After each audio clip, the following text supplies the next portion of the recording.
Hello YouTube, this is Mahadeva, the Thunder Wizard, and I'm back on again tonight because somebody asked a great question, and even though I'm tired and I thought maybe I would just wait until tomorrow, usually what ends up happening is if I don't, and this is a lesson to all other YouTube influencers out there, unless I respond to the inspiration when it hits me, there's a good chance I may forget. So even though it's been a couple of hours and I have already begun to forget, I thought I would go ahead and get started with this. It doesn't look like anybody's watching right now anyway, which I thought you guys would. It's 10:45 here in Florida. It's 7 something. Are you guys all out partying? Or are you all watching the news? Is something going on? Are bombs going off in the Ukraine? If I hope not. I hope as few people as possible are hurt by this. In any case, what am I going to talk about today? Well, we're going to continue to talk about what we've been talking about. And I was asked a great question. But the title of this video today is The Secret Mechanism That Allows Government to Control and Hypnotize You. So, wouldn't you like to know, do you believe that if you knew what the mechanism was that the governments and anybody uses to control you, do you believe that you would be safe? Do you wish that you knew what it is they do, what it is they say, what magical powers do they have? Do you believe that if you knew the mechanism through which they control you, that you would be safe? There's a reason why David Icke is so popular. And there's a reason why people really like his explanation of the Saturn moon matrix and how, according to him, there's if I remember correctly, there's a base on Saturn or in the rings of Saturn, and they're transmitting this hypnotizing ray that goes to the moon, and somehow the moon projects it onto human beings, and human beings are trapped in this matrix. And the reason why that is it's actually a very accurate, it's more of a symbolic explanation of what happens if we were to get into astrology. Maybe I'll do that today, maybe not. If we get to it and there's enough people and you ask me, maybe I will. But symbolically, it's actually a very accurate explanation. Of course, literally, no, it's complete nonsense. None of that is even close to being true. But those kinds of explanations, those kinds of theories are extremely liberating because they give you the feeling that you know. And if you can just figure out what they're doing, then you'll be able to prevent being hypnotized by them. But one of the things I love about my channel is that I do not hide behind any false image of myself. I do not, when I make mistakes, I don't double down, I don't delete them. There are videos that are still on this channel that you can find me, if you go back farther than a year. You will find videos of me saying things that are so completely opposite from what I believe now. And I leave those videos on there, number one, because even if I wanted to, I wouldn't be able to track down all of the mistakes that I've made. But the reason I leave those videos on there is so that you can go back and look at them. And you can see that I am a human being. And that if I can do it, you can do it. And I share with you what I learn about myself. And I'm going to tell you the honest truth. The only thing that I care about is knowing what the truth is. That's always been the case for me. That doesn't mean that I've always known the truth. I was a born-again Christian. I was going to be the next Jimmy Swaggart. I went to Bible school, Biola University, and I studied the New Testament in Greek. I preached on the street. I cast out demons. I went to other countries and preached the gospel to the poor, stupid, whomever, so that they could see the light. I did all that nonsense. And I really believed it. And then that narrative, because it's a narrative, just like everything is a narrative. We all live in narrative bubbles. I don't care who you are, you live in a narrative bubble. And that narrative bubble started coming apart. And I remember, I don't know how old I was. I must have been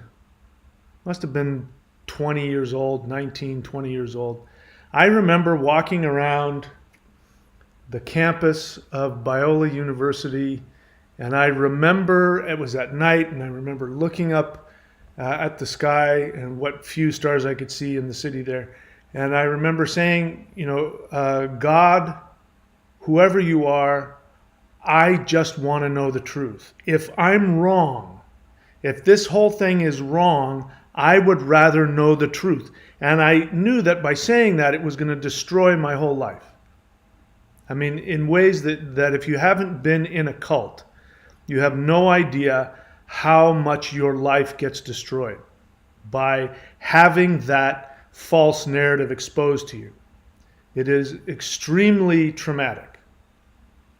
But I wanted to know the truth more than I wanted to be the next Jimmy Swaggart, because the narrative was crumbling and I couldn't hold it together anymore. And that is what's happening now. The narrative is crumbling.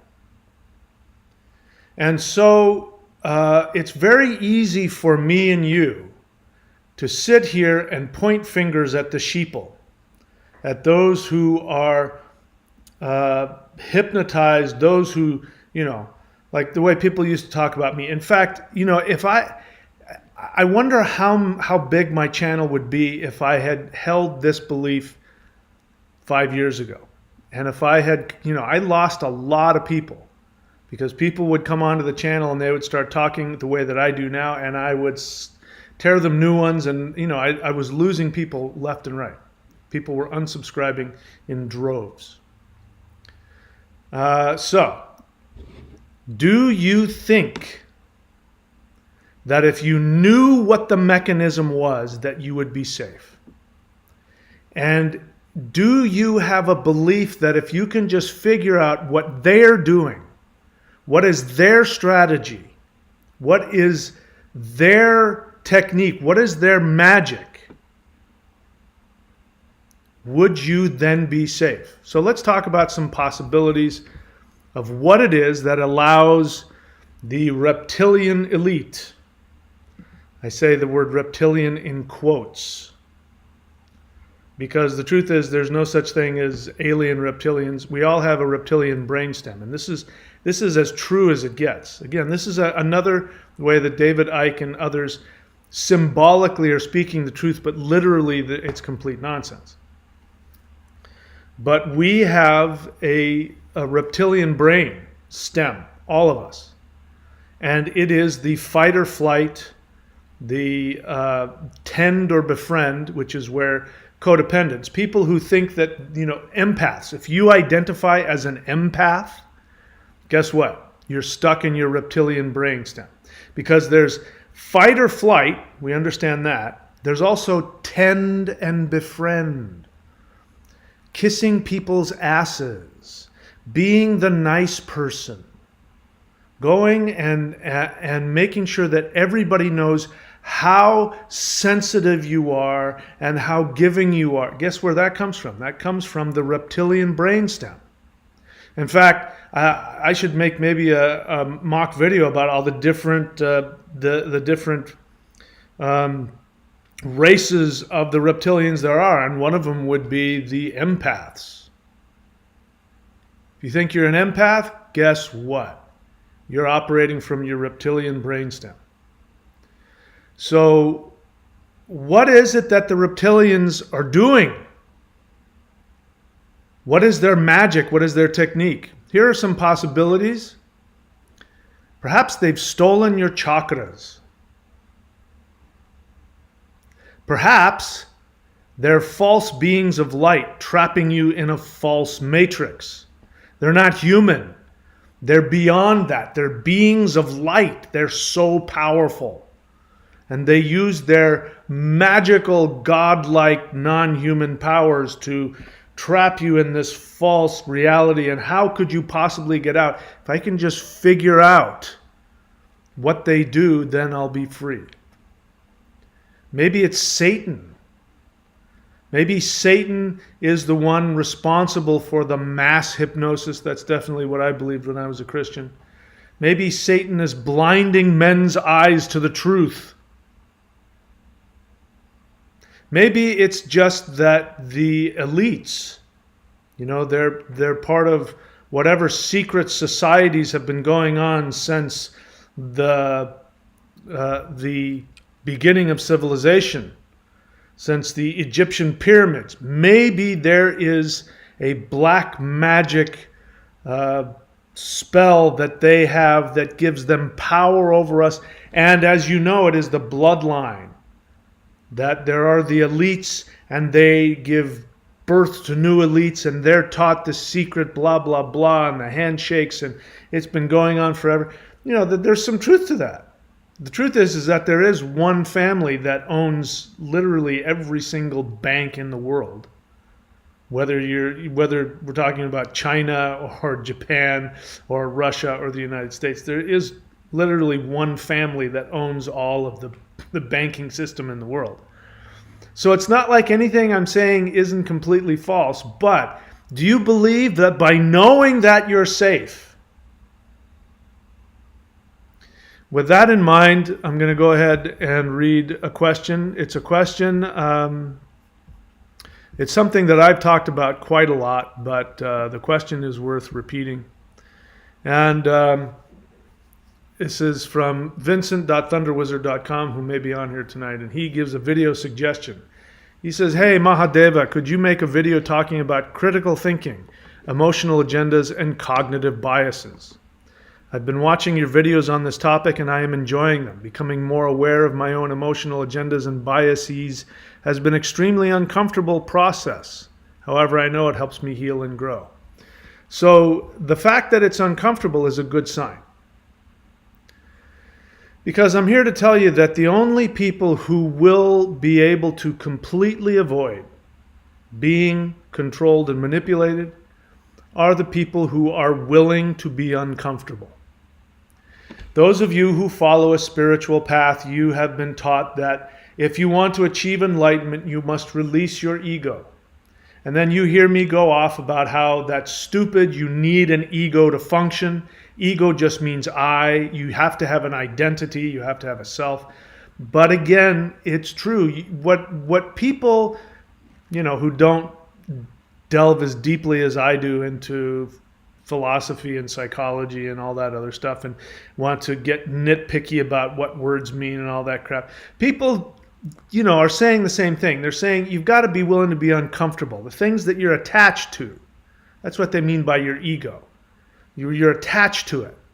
And you have to be willing to let go of the things you're attached to. Attached doesn't sound that bad, except when you realize that being attached to something means that it's your life preserver. So letting go of what you're attached to is like telling somebody who's by himself in the middle of the ocean with a cyclone bearing down on him, and all he has is a little life preserver that he's holding on to, and you say to him, you have to let go of the life preserver. He's going to go, are you out of your mind? You say, no, in order to survive the cyclone, you have to be free of any flotation device. But it's saving my life. It's my life preserver. No, that's your ego. Imagine you'd be going, don't tell me it's my ego. I don't want to drown. So in order to be somebody who can see the truth, or somebody who is able to be persuaded to understand the truth, because the reality is that nobody shows up here. Buddha being born, Jesus being born all knowing, those are myths. And I don't mean myth in the negative sense. Myth is a very powerful thing. These are things that are designed to help us on an unconscious level to strive to go beyond where we are, and even go beyond our highest potential. To achieve our greatest evolution, we need to reach toward the perfection of mythologies. But nobody is born like that. Everybody has something. They have some life preserver that they're attached to. And the real question is, do you have the ability to let go of that in the midst of the storm? So when I say letting go of your attachments, because I'm going to start to get into, again, the same topic we've gone over many times before. Maybe you've heard it, maybe it's sunk in, maybe not. Truth is, me telling you once about critical thinking is very unlikely to give you the ability to be a master critical thinker. For the very reason that the false beliefs, the inaccurate, incomplete assumptions that you are run by, that you're programmed by, that you hold on to, you believe that your life depends on it. To give you an example, this was a long time ago, and this was a study about, I believe, the addiction of cocaine. And I had to have been like 18 or 19 when I read this. And what the experiment was is that they gave rats, I think, access to a cocaine drip, a continuous.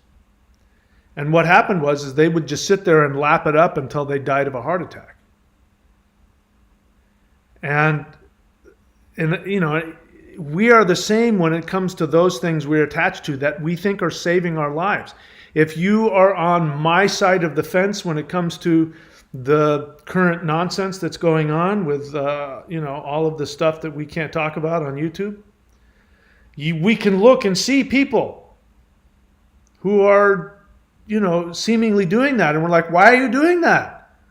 Aren't you looking at the reality here? You remember what we were told? We were told that if we took the reptilian anointing, we would be immune from the plague that has fallen on us. Then they said, well, we need to give you 3 anointings. And then they said, well, if you get the 3 anointings, then you won't get so sick that you die. And then what's happening is that both the unanointed and the anointed are getting equally as sick. There's just no difference. And so the narrative keeps changing, but the people who are still completely, totally into that are doubling down harder than ever. And for those of us on the other end, we're like, why the heck are you doing that? Well, the reason is because that's their life preserver. And it's like their life preserver is melting in their hands as they're trying to stay afloat. And if you, God's forbid, you point out to them, can you see that your life preserver is falling apart? They're going to come at you. Where's your life preserver? It's okay. I'm going to get another one. I'm going to have 5 life preservers. So, did I already read this? I already read it. So, critical thinking, emotional agendas, and cognitive biases. So I'm going to get into emotional agendas. So very briefly, what is critical thinking? It's not what you think, unless you've been on my channel for a while. Critical thinking is not being able to think with your intellect about that. No, there are plenty of very intellectual people that have 0 critical thinking skills. Because in order to be a critical thinker, you must be in touch with your emotions. So many people who believe that they're critical thinkers are actually so stuck up in their intellect because they think emotions is what causes you problems. That's true. Except that if you don't know what your unconscious emotional attachments are, you won't know if you're lying to yourself or if you're going to be easily manipulated. Because the only way that somebody can manipulate you is out of greed or fear, and it's usually both. If somebody can stoke your greed, they can manipulate you. That's what Ponzi schemes are all about. That's what Amway is. It's the same kind of pyramid schemes. You appeal to people's greed. I'll get you in on the bottom floor. I know this stock.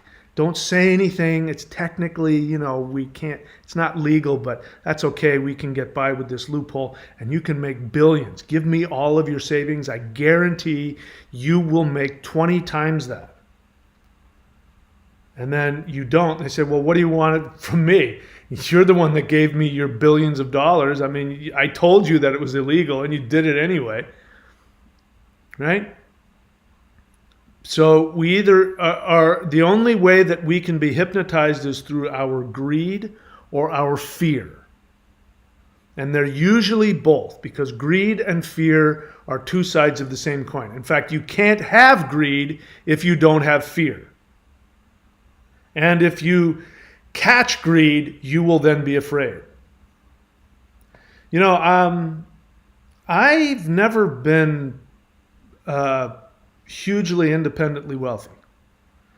I've got, if I'm honest, I've got a few $1,000s in my bank account, so I'm okay. But if something happened, I'd be pretty screwed. I don't have, 401. I don't have tons of money. I'm not rich by any means. If I don't make these videos, I won't eat.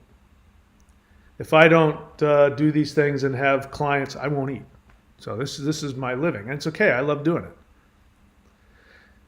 But I remember when I was really broke, like when I was 49 years old. I can't believe I'm talking about that like that was a long time ago.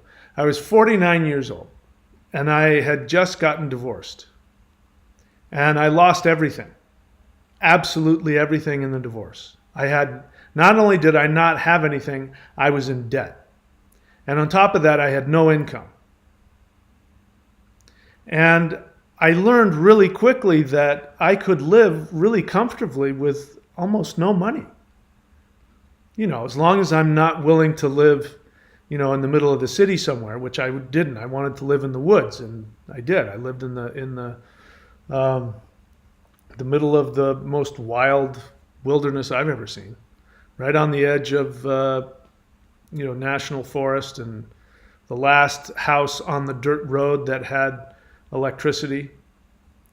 And it was really inexpensive. The rent was cheap. I really didn't need that much money to exist and be comfortable. So the whole idea of having a ton of money really isn't, especially if you're healthy. I can't remember the last time I was at the doctor. The last time I was at the doctor was when I had inguinal hernia surgery. So stuff does happen every now and then, but that was the last time. And anyway, point is that greed is one of those cancers that consumes everything. And so the people who are infected by greed, there's never going to be enough of anything to ever give them that feeling of, okay, I've got enough, I'm okay now. It's never going to happen. So, emotional agendas. My apologies, I'm getting sidetracked. So, in order to evolve, in order to be one of these people that can be bulletproof against being manipulated, you must be absolutely ruthless with yourself and willing to look at all of your emotional agendas. Because every single one of us has them. Every single one of us has emotional agendas. In fact, you don't do anything without an emotional agenda. You don't get into relationships unless you want something. You want to be loved. You want security. You want sex. You want a family. Or you want all of those things. Nothing wrong with that. But that's your emotional agenda. And the only thing that matters in the world, not that you be free of emotional agendas, because that's impossible. You wouldn't be human. Is that you are aware. That you have the ability to know what your emotional agendas are. It is the people who are unaware of their emotional agendas, or worse, deny them. This is very easily seen with the everything is love and light crowd.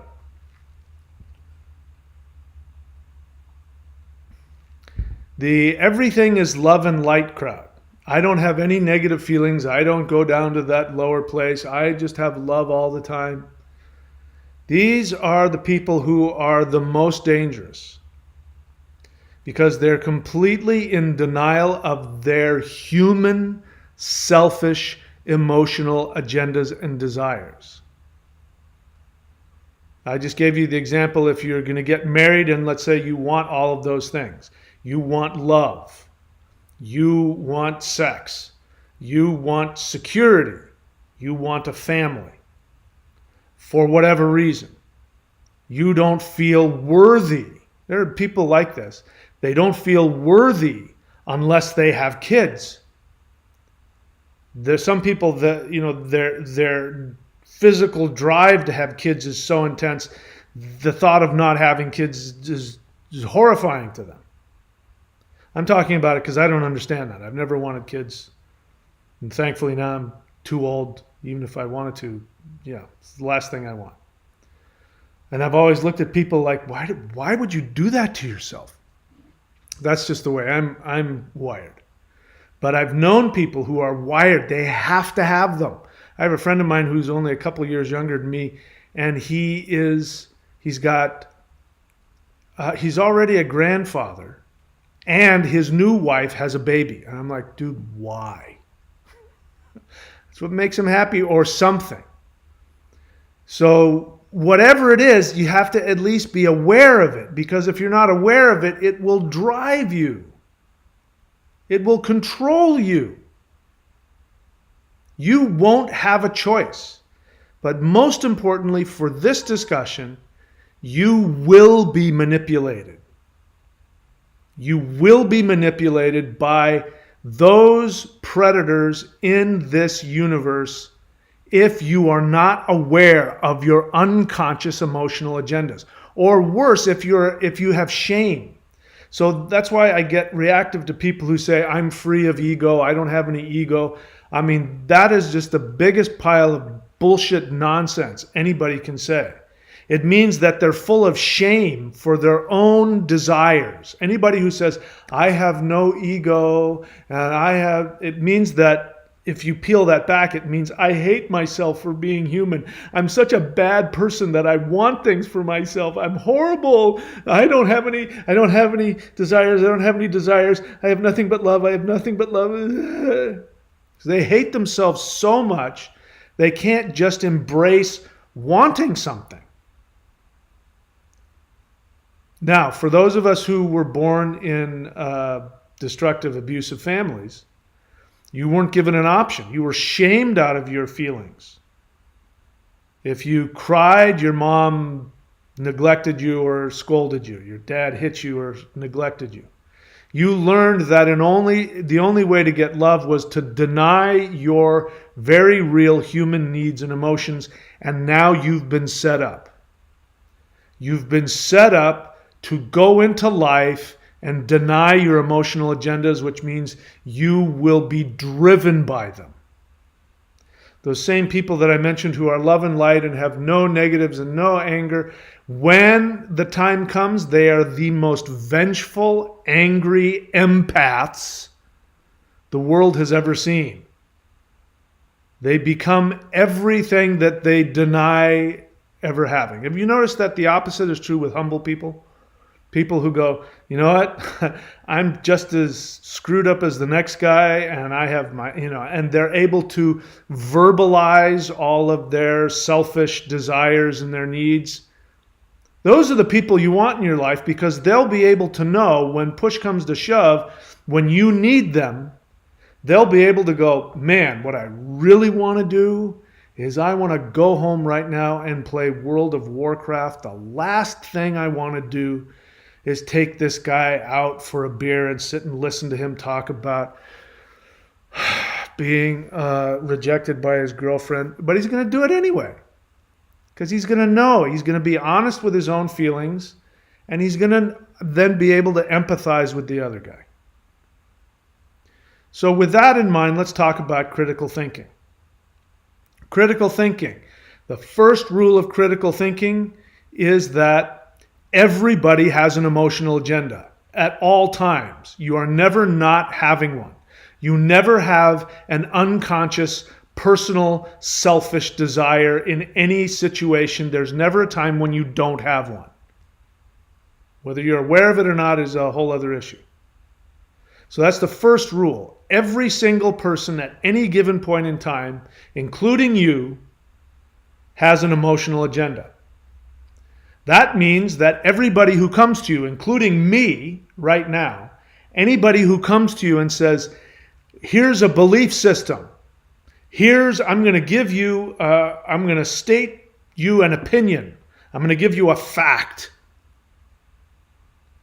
Every single person who does that has an emotional agenda.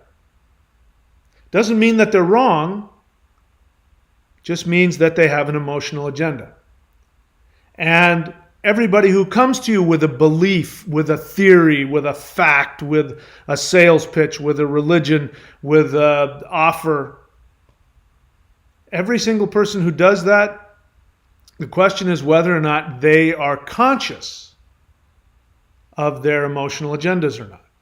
The example of somebody who is not aware of his unconscious emotional agenda is the Jehovah's Witness who comes knocking on your door. Hi, I just wanted to talk to you about the kingdom today. And did you know that Jehovah, blah, blah, blah, that person thinks I'm here to save this other person.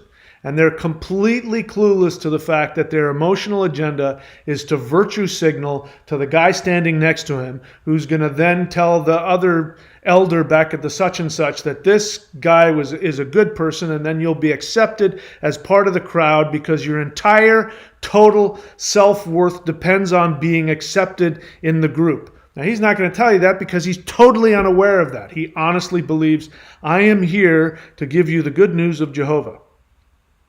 Now, if you're not aware of your emotional agendas when he comes knocking on the door, you're going to then perhaps be manipulated. See, they go from door to door. The reason why they go from door to door is because it's a numbers game.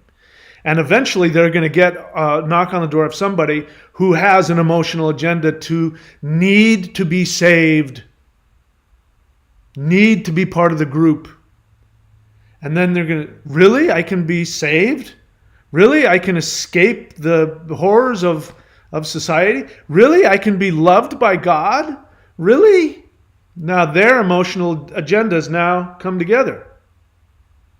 And now you've been manipulated. But if you are aware that every person that comes to you has an emotional agenda, then you can watch and say, is this person aware of their emotional agenda? You want to know what my emotional agenda is that I'm aware of? My emotional agendas are multi-pronged, but the most deeply personal, vulnerable emotional agenda that I can consciously tap into at the moment is I want to feel safe in this world. And the more people that I can help become like Dr. Manhattan, the more that the world will become a safe place again. The more likely it is that Australia will drop their mandates that only the vaccinated can come and visit Australia. And I'll be able to go back and live on the beach and do my own thing that I was doing and be in my version of absolute bliss. That is an emotional agenda I have. I am here wanting to help. I desperately want you to understand this concept. Because if you can understand this concept, one more person will be free in the quantum field of consciousness. And I will be that one more step closer to living in the freedom that I want to live in.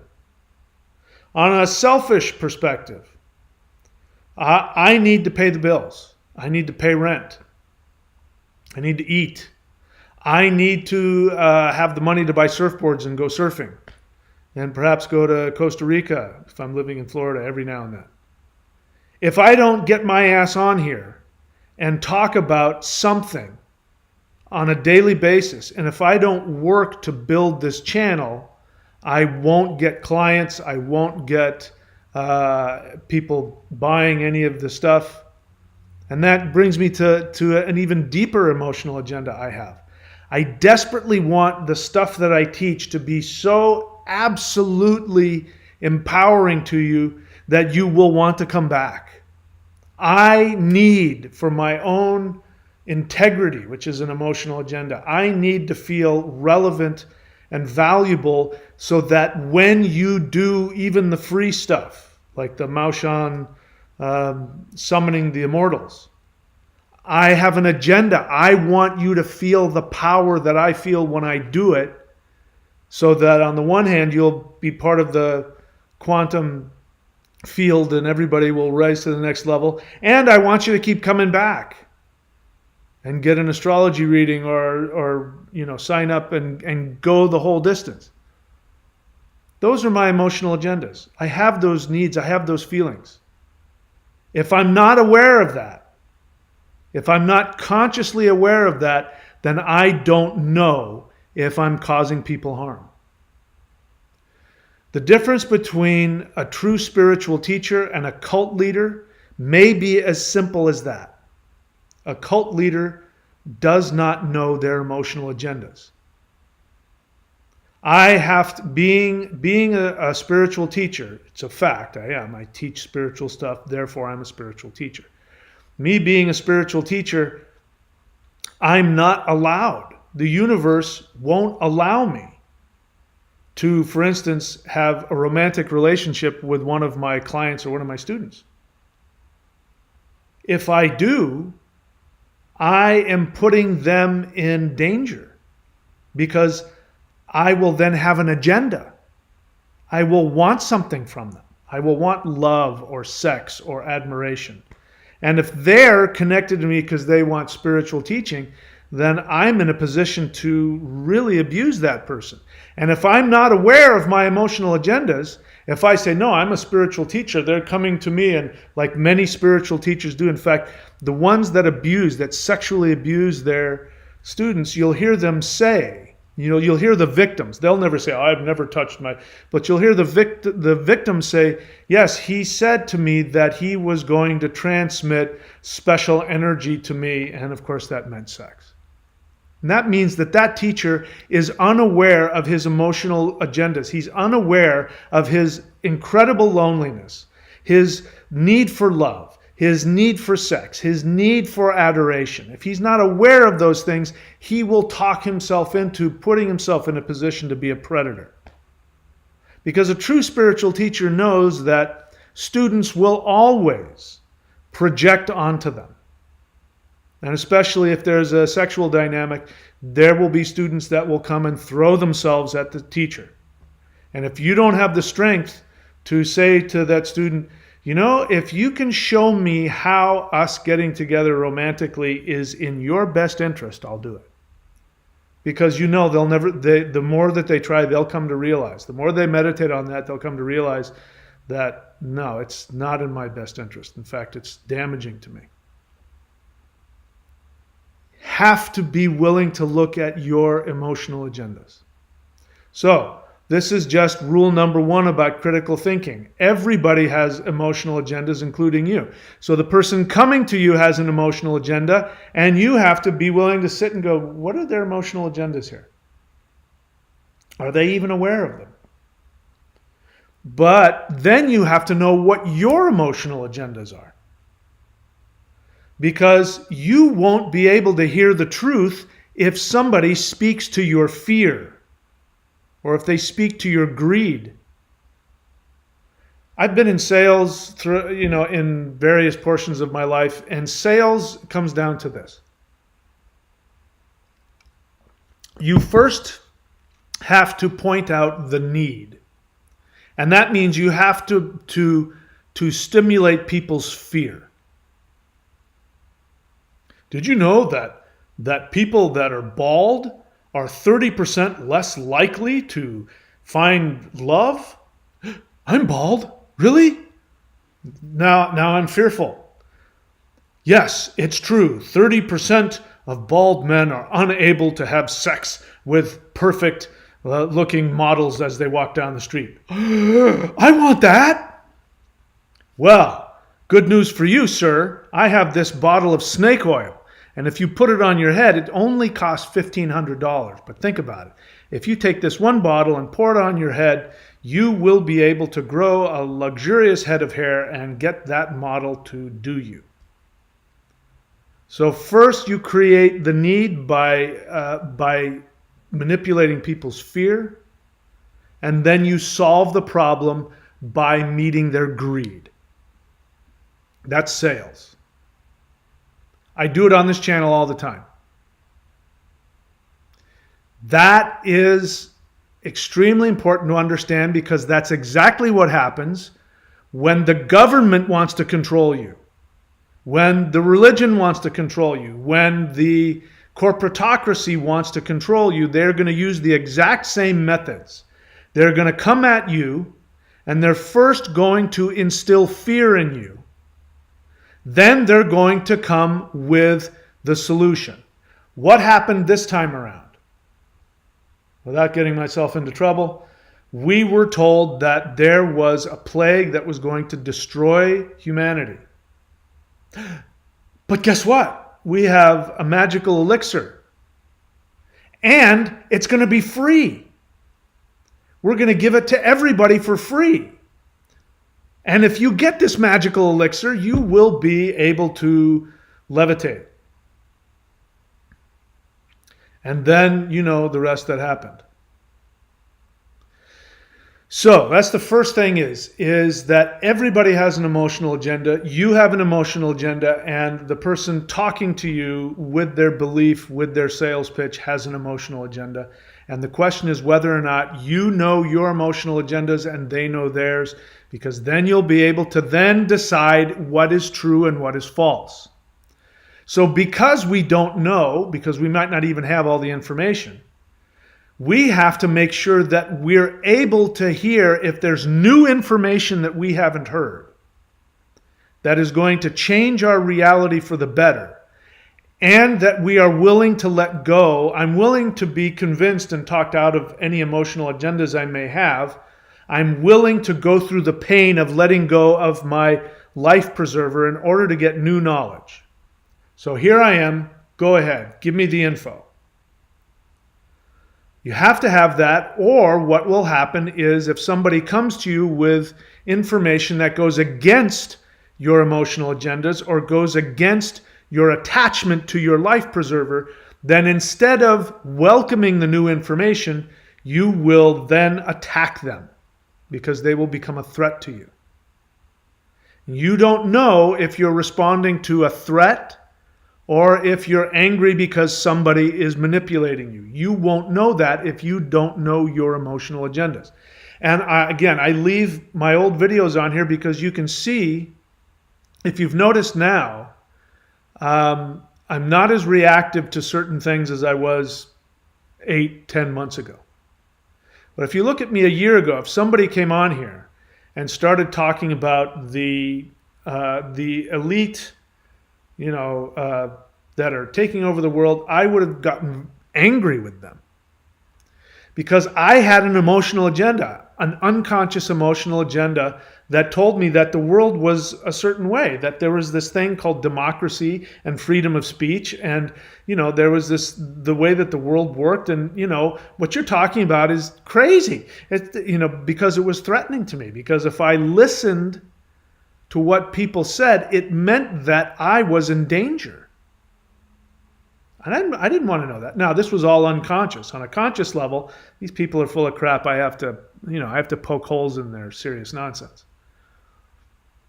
But it was because I was willing and continuously doing my best to be a critical thinker that when there was I can't talk about it on this channel, but there was some information that came to me that cracked open my bubble of perception. And I went, hang on, that doesn't make any sense. And it frightened me, but I said, I want to know the truth. And it destroyed me. I had to let go of my life preserver. I had to let go of my ego, as most people say. And I'm really glad that I did. Really glad that I did. So the first thing is that you have an emotional agenda, and whoever is coming to you with information has an emotional agenda. And if you don't know what your emotional agendas are, you don't know if you are allowing yourself to buy into an untruth. That you're willingly swallowing something that doesn't make sense and isn't rational. You don't know if you are choosing to believe something irrational or not if you're not aware of what your emotional agendas are. Now you understand why in the chat I'm asking for people to share your honest feelings. I'm angry, I'm sad. That's why. Because the more that you do that, you will then be able to know in any given instance what your emotional agendas are. And then you'll know whether or not you're responding out of your desire for fear, greed, or if you're operating from letting go of your ego and wanting to, get rid of the bubble and go towards the truth. And the whole idea is knowing the truth. So I'm on step one here. Step one is the assumption that everybody, including you, has an unconscious emotional agenda. And if you don't know what your emotional agenda is, you will not be able to tell whether or not the person talking to you is giving you the truth or not. So that's number one. Then we have a series of questions. Everything is an assumption.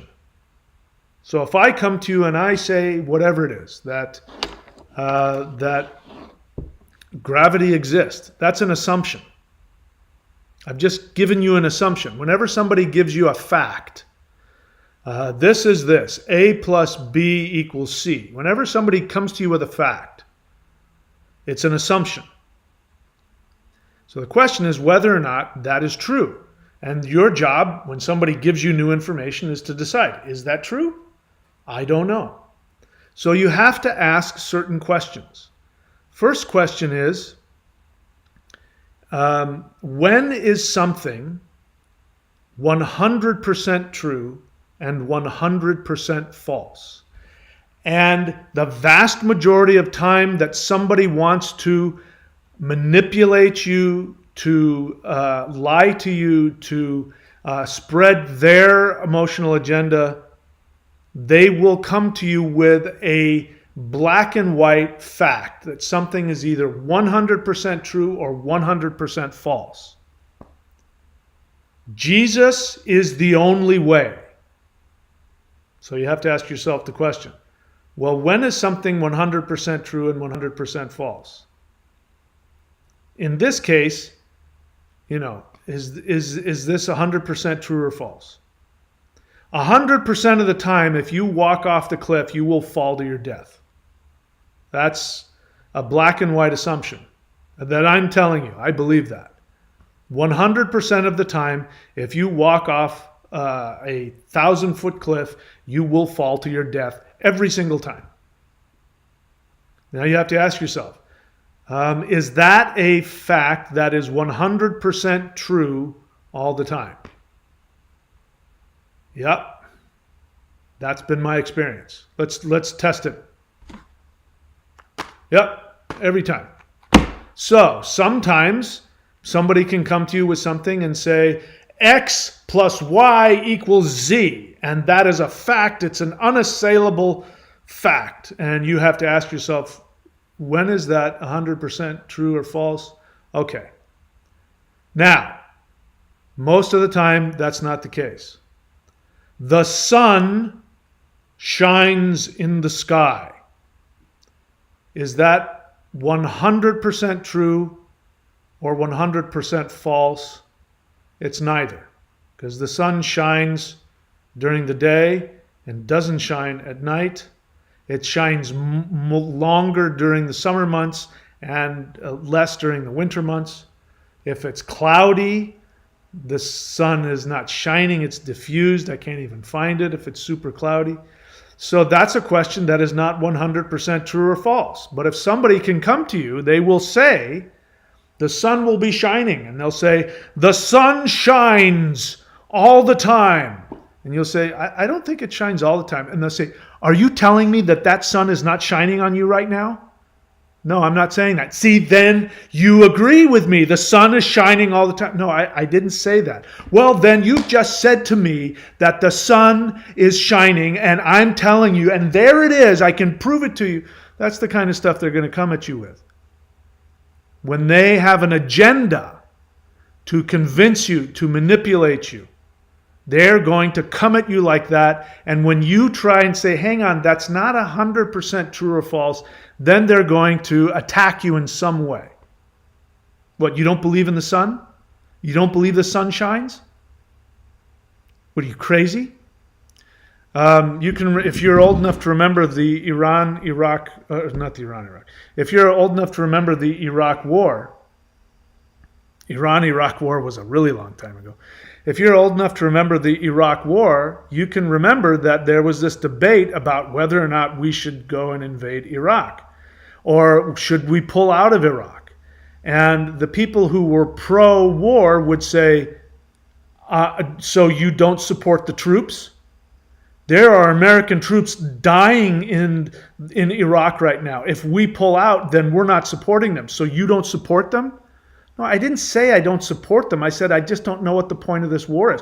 Well, the point of this war is to promote democracy. What, you don't want to promote democracy? So you hate democracy and you don't support the troops. No, okay, God, yes, I support the troops. I love democracy. Yes, we should go to war. I don't know what I was thinking. Because then you're in your unconscious emotional desire of not looking bad when you go up against that. It's because somebody's telling you 100%, this is what happened and Iraq is bad and we have to go and blah, blah, blah. And what they're not telling you is that they're politicians who are being, whose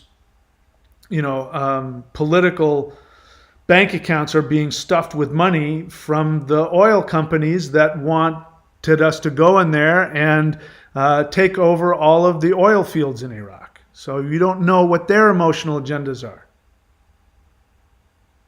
So that's the second question. So the first question is, when is something 100% true and 100% false? Almost never, but not never.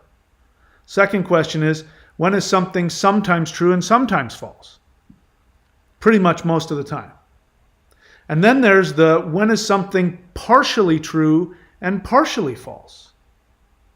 These are the questions you have to ask about everything. And if you're not willing to ask those questions, you will be manipulated. Every single time. That's the way the world works. So the answer to the question, which I asked in the title of the video, the answer to the question that I posed is the secret mechanism that allows government to control and hypnotize you. And then in the description, I wrote, who is ultimately responsible for this phenomenon? And the answer is you. Nobody can do anything to you without your conscious or unconscious permission. And to the extent that you are aware of your unconscious agendas, to that extent you are bulletproof from being manipulated, controlled, and hypnotized.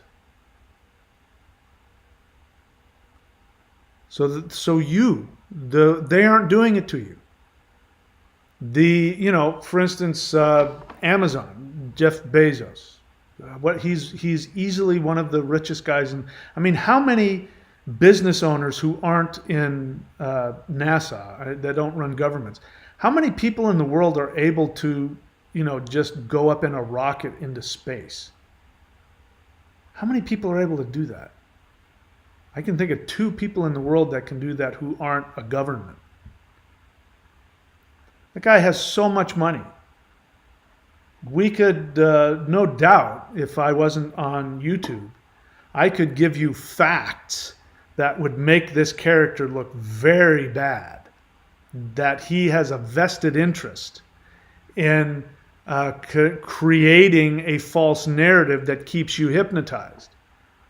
So it would be very easy to point fingers and say, he's doing it to us. He's one of those corporatocrats. I don't know, there's corporatocrats, I don't know. He's one of those of the corporatocracy, which is true. When is something sometimes true and sometimes false? That's true. Does he have a vested interest in keeping this destructive narrative, this globalist narrative that's destroying your freedom? Yeah, he absolutely does. But is he doing it to you? No. I just ordered stuff on Amazon just yesterday. He created a system and a product, and now he has a monopoly, pretty much. And I support him every time I get stuff from Amazon. He got rich because of my needs, my greed, my desire for things to be easy. Look, I mean, I'm not willing to go live off the grid. If I wanted to truly take that stand that they're doing it to us and I'm not going to participate, I would have to go live off the grid somewhere. And I'm not willing to do that. So judge me however you want. So if that's the case, then I have to acknowledge that he's a multi-billionaire because I want my stuff delivered to my house. And I want it cheap. So these people are running the world because you put them there. And you put them there because either, like me, you just have human needs that you want to get met, or worse than that. I want to talk about politics, but I'm not going to do that. I made that mistake last time and I lost people. But just let me tell you that I'm going to give you an assumption now that you can ask all those questions about. But I'm telling you, every single politician is corrupt. There isn't one who isn't. If they're not corrupt, they have been so hypnotized that they themselves are completely controlled by those who are corrupt. Now, you do the critical thinking and find out whether that's true or not. So, everybody has, let's go over it again one last time, and then I'll open it up for questions. Every single human being, including you, has unconscious, selfishly driven emotional agendas.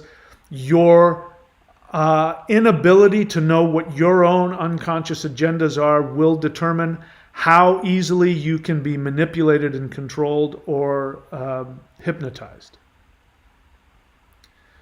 The other person coming to you, like me right now, coming to you with, here's a belief, here's a whatever it is, they have an unconscious emotional agenda, and their ability to know what their emotional agendas are will determine whether or not they themselves are hypnotized or if they're just narcissistically trying to predate upon you, or if they're well-meaning people who are telling you information that you need to know in order to save your life. We don't know. You have to learn critical thinking to figure that out. Then when somebody gives you whatever the fact is, I'm constantly throwing my assumptions at you all the time, every day. When you hear me throw an assumption at you, you then ask yourself the question, when is something 100% true or false? Okay, is what he's saying 100% true or false? I guarantee you I will tell you things in a matter-of-fact way, in a blanket statement, in a black and white way, where it won't always be black and white. And I may do that consciously, I may be doing that unconsciously. It's up to you to figure that out. So when is something 100% true, 100% false? When is something sometimes true and sometimes false? Everybody that gets the reptilian anointing will die a horrible death. They'll die of a heart attack. Is that something sometimes true or sometimes false? Both. When is something partially true and partially false? And then, how do I feel about this information? Does this information frighten me? Does it make me feel greedy? Does it make me feel safe? How am I responding to this information? And does my emotional response to this information prevent me from seeing the truth? Do you see now? If you do not know that when it comes to critical thinking, the most important thing about critical thinking is being in touch with your emotions, not having a bunch of intellectual hardware. If you are in touch with your emotions, you can be a critical thinker. You'll know when something is off. You'll know when something is on and it bothers you, but it's the truth. You'll know. If you don't 100% know yet, you will if you keep practicing it. Now you understand why I only want honest questions and honest feelings. And now you understand why I'm trying to do that, not only so that I can run things the way that I want, but so that you can benefit every time you come onto my channel. All right, now I'm willing to look at your questions. Again, questions only. If you have a question, write the word question in all caps and then ask your honest question and I'll answer it. Other than that, you can share your honest feelings. I'm sad, I'm angry, I'm happy, I'm scared, whatever it is. The rest of it, I'm just going to scroll through because it's just noise to me. Because this is my classroom. I don't want you guys talking in class. Hey, you, stop talking. All right, let's see here.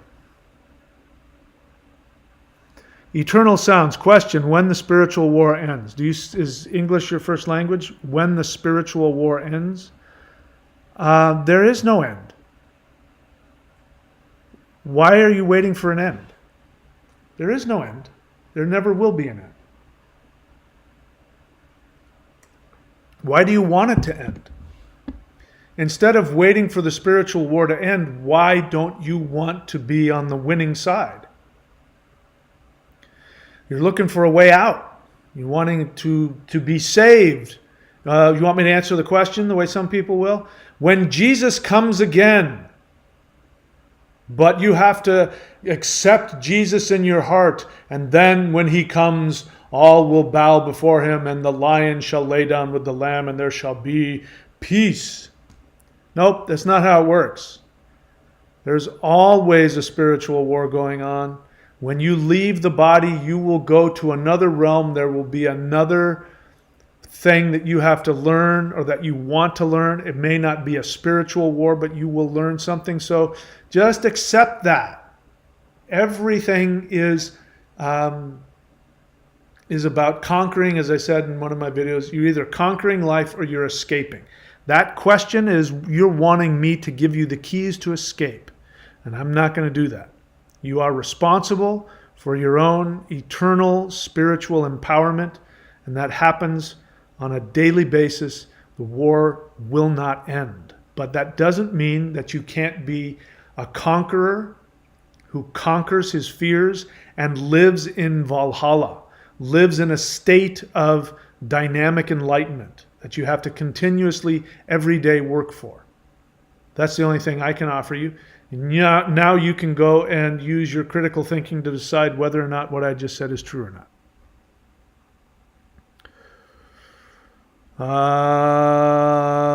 Atham Animist, honest feeling. I feel frustration from continually letting go of money-making ventures that are clearly born of fear. I feel liberated but restricted and sometimes even trapped. So I can't say anything about somebody's honest feeling. You haven't asked for my opinion, so I won't give one, other than to congratulate you for being so brave and revealing such a vulnerable feeling. And that will be helpful to you, I think. Tiffany Twisted question, is an emotional agenda the same thing as the first three chakra needs, survival, sex, power, etc.? So, Tiffany, I don't want to answer it in connection to chakras because that minimizes it and it turns it into an intellectual thing. There's no right or wrong answer here. If I say, yes, it's the same thing, I'm accurate. If I say, no, it's not at all like that, I'm also accurate. I would rather that you stay connected to the feeling. When you want to go categorize it like that, you're in your head, which is a way of escaping your feelings, which is a way of trying to find a way to control life out of your fear. And what I want is for you to stay in the unsafe place where it's just your feelings. Because that's too well thought out. When we talk about the chakras, we can sit down and talk about what the chakras are, because the chakras are not what most people think. But we can do that in another video, and I've already made tons of videos if you want to go watch them. But to answer your question, I'm going to say a tentative no. Just keep it about your feelings in the moment, and don't categorize it. At least try that. See if that helps. Afghanistan and Iraq. We're still in Iraq. Okay. Vincent.thunderwizard.com says, hello. Vincent.thunderwizard.com. He was the guy who asked the question to begin with. If you want to get upset with somebody, he's the guy that started this whole mess tonight, getting me on this high horse.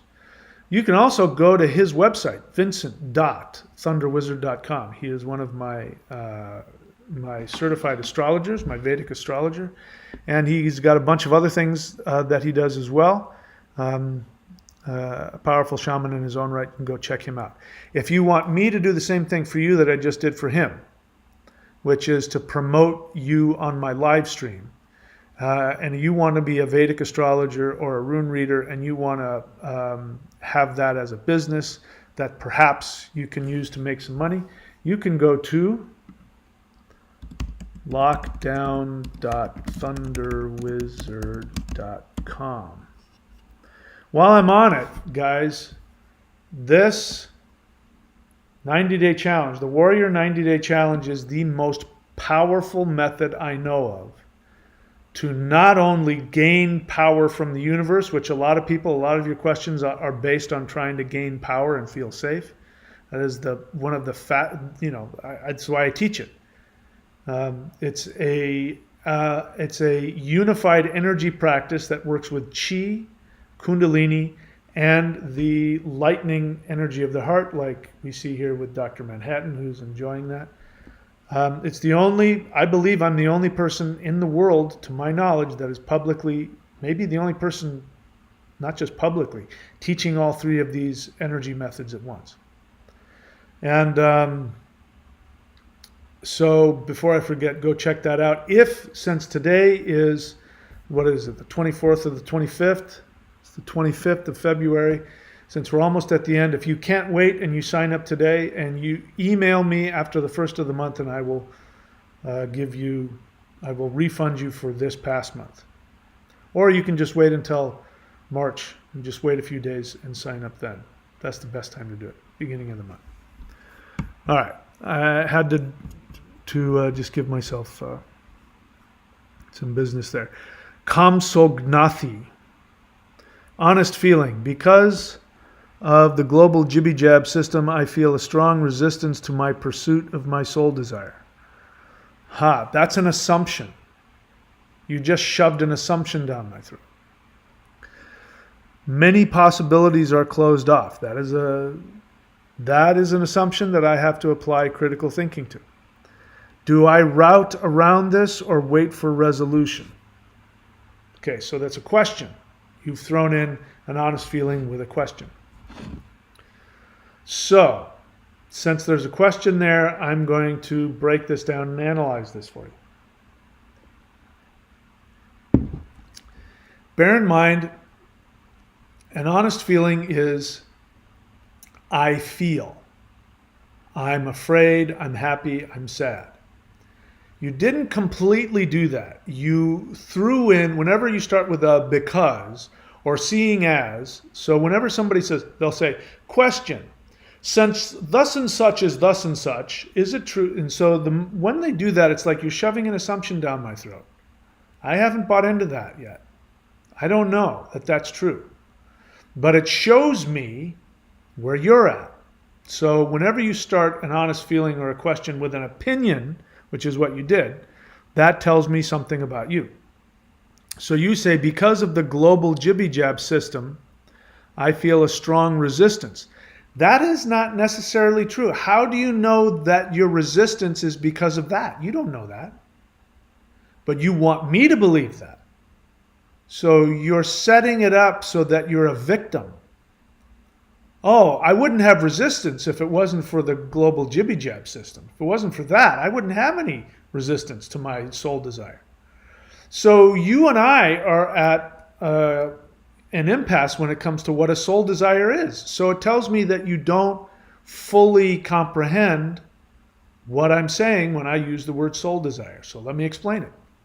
And now I am giving you my assumption that I live by.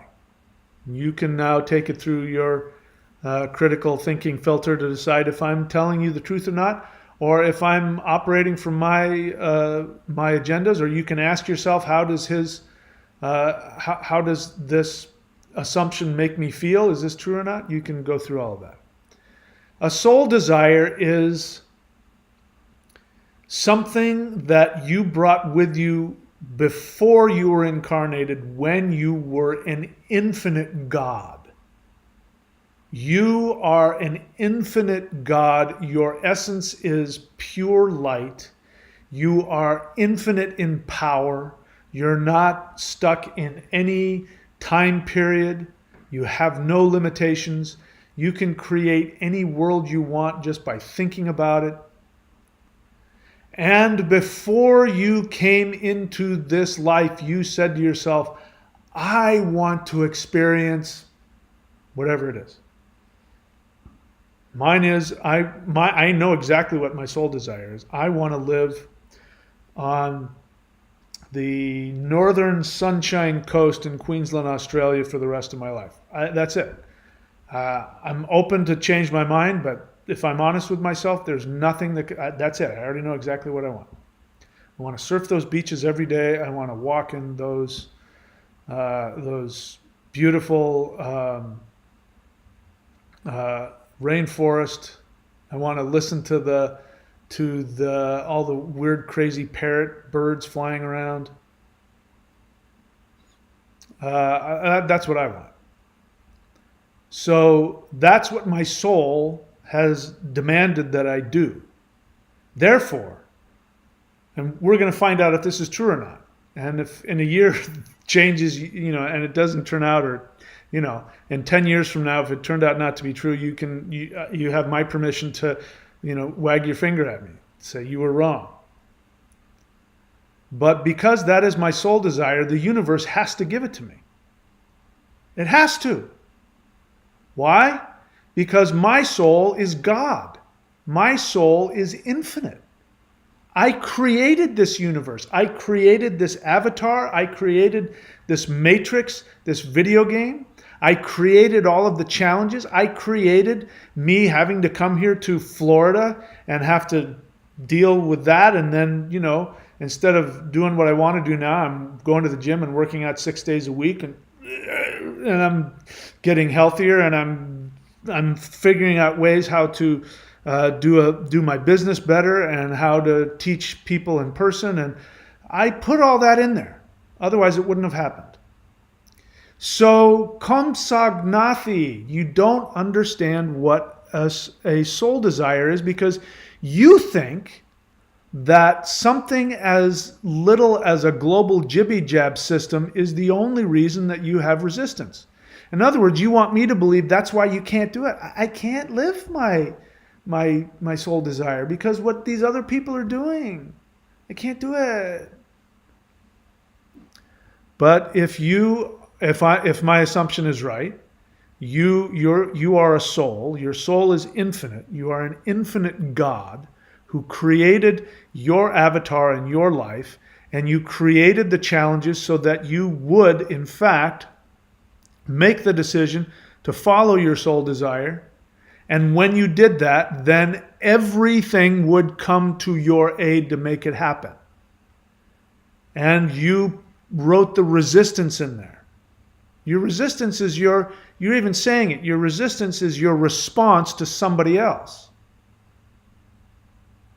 So it's not a true, honest feeling.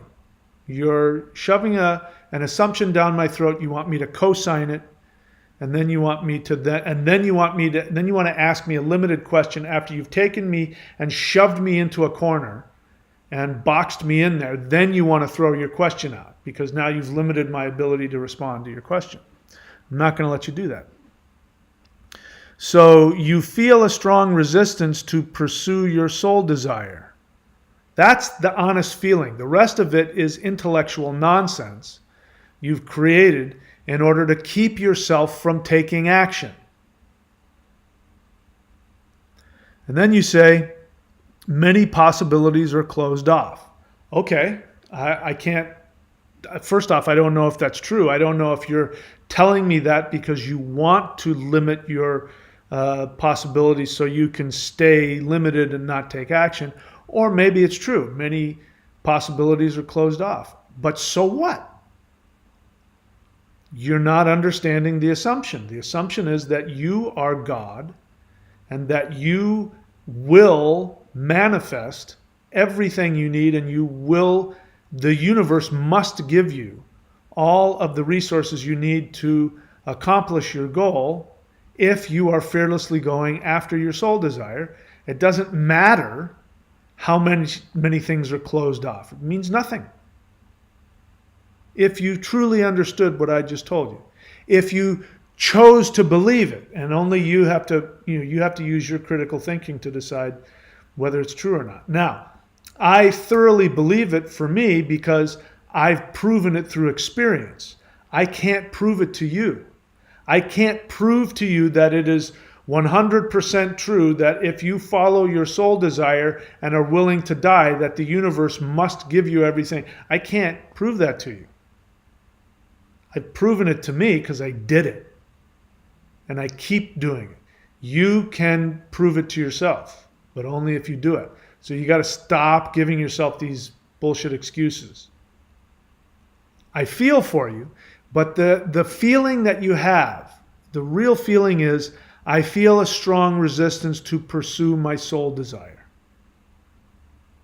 I'm afraid that I won't be given opportunities. Now, if you had said that, I wouldn't have been able to say anything because they're just feelings. And you're not making any opinions. You're not coming to any conclusions.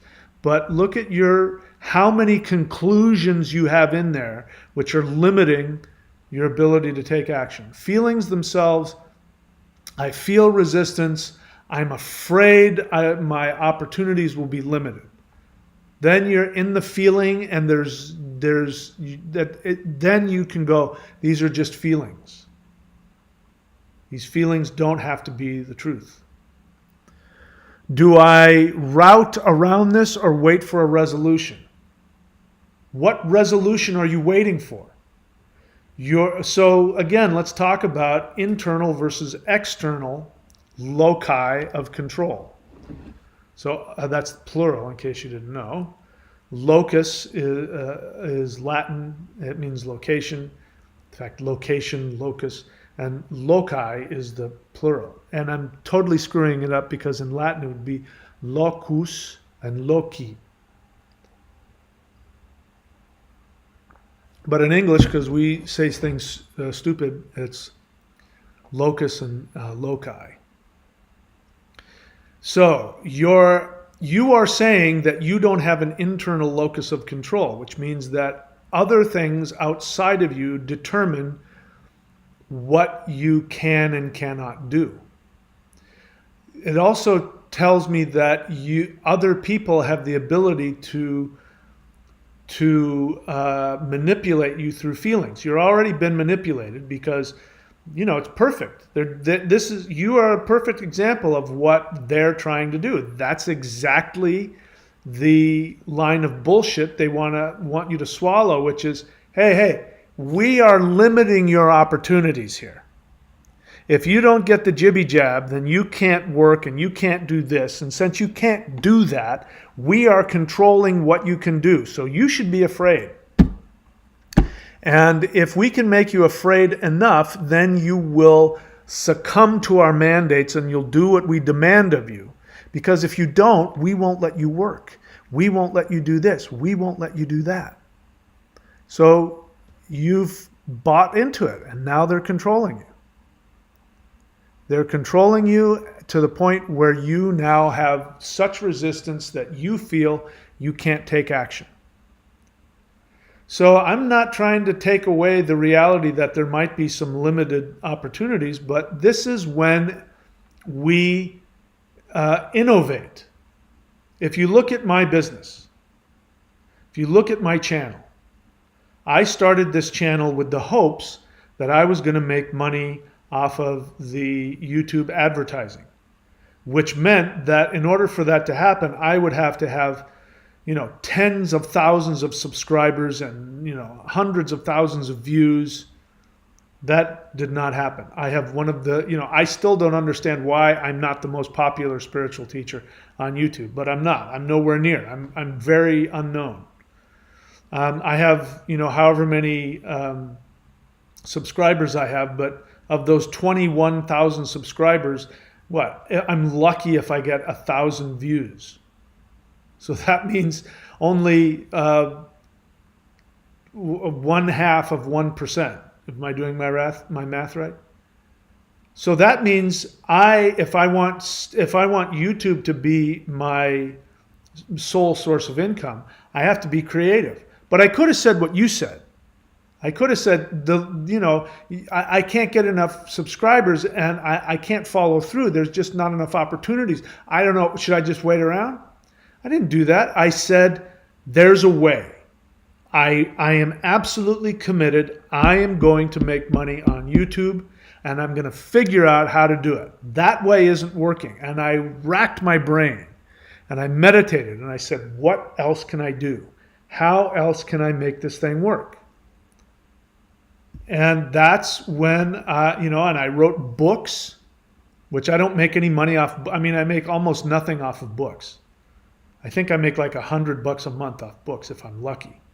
I can't live off of that. I wrote books. I made, now we're too late for that. I made DVDs. I have streaming video things. I have the Patreon channel. I found a way to make it happen. But I sure as hell didn't tell myself, well, I can't. They're not letting me. I mean, I can't do it. So I say this with nothing but love in my heart. Pull up your nutsack and make the decision that you're going to follow your soul desire. And if it's not in the way you thought it was, then get creative. Nothing in this world. I mean, I just talked about Amazon. That Jeff Bezos is a quadrillionaire. And it's because he was an innovator. Bill Gates, He was an innovator. He didn't let things the way they were stop him from becoming perhaps one of the most powerful men in the history of the universe. He figured a way around to do what he wanted to do. You can do the same thing. So don't let those things stop you. So you don't route around it and you don't wait for a resolution. You ask yourself, you go deep in and you ask yourself, listening to your feelings, what is it that I want? What is it that makes me happy? And if it's not possible to do that, how do I make it possible? All right, moving on. Let's see. Bryce Gertson question. I found your Odyssey content very useful when it comes to critical thinking and structured thought. Will you be producing more? Probably not. Maybe I will. The only reason I did that is because I needed to voice what I saw to be true. But I get my information from other people on Odyssey, and there's really no need for me. I'd just be repeating what other people say. I was gonna, I took some notes today, which is true. These are just facts. I'm not making any conclusions. YouTube, but I believe that Russia invading Ukraine is a real thing, and it's also a very convenient distraction from what our government is doing. This is how they do it. By the way, in case you want to know how the government passes laws that take your freedoms away, they do it when you're distracted, when there's a natural disaster, or there's a war or a threat of a war. And like right now, there's live on YouTube, you can look at the capital of Kiev to see if bombs are falling. While you're wrapped up in that, our elected officials are making laws to take away your freedoms and give money to the rich. So I believe that. You do your critical thinking and find that out. Did you know that Pfizer is projected, I want you to listen to this. Pfizer is projected to make $48 billion from the vaccine alone. That doesn't count all their other revenue sources. Everyone over the age of 5 is encouraged to get vaccinated. How much is Pfizer going to make from all those 5-year-old to 12-year-old kids? How many billions of dollars? These are questions that you should be asking. But I just looked that up. Other people are giving out that information. So I may or may not be making videos on Odyssey. I don't really know. Because I think unless they come up with something new, the latest tests, the latest studies have revealed that once you've had Omicron, that's it. You won't get Omicron ever again. That's the latest study. So, the other couple of days ago, I was in the grocery store, and as you've heard me say, these middle-aged women, Florida women, were sitting there going, I got all 3 of the jibby jabs, and I still got Omicron. When are we going to just stop with all of... Now, if that's what the narrative followers are saying, then this thing's going to crumble. So I don't think it's necessary for me to keep talking about it. I'd rather focus on ways that we can move past this and, make the most out of our lives, because that's really what's going to destroy the narrative. The more that people follow their soul desire, the more the quantum field is going to vibrate on a higher level. And, people who were like me, completely hypnotized, are going to wake up. Go, wait a second, this isn't making any sense. So I don't know. To answer your question, I don't know. I appreciate the compliment, and I'm not saying I never will, but at the moment I'm not feeling motivated to do so. Tiffany Twisted question: is it possible that some people on Earth really did not want to incarnate on the planet and were somehow forced into having to endure this? So Tiffany Twisted, I have a very strong reaction to that question. But let me ask you this.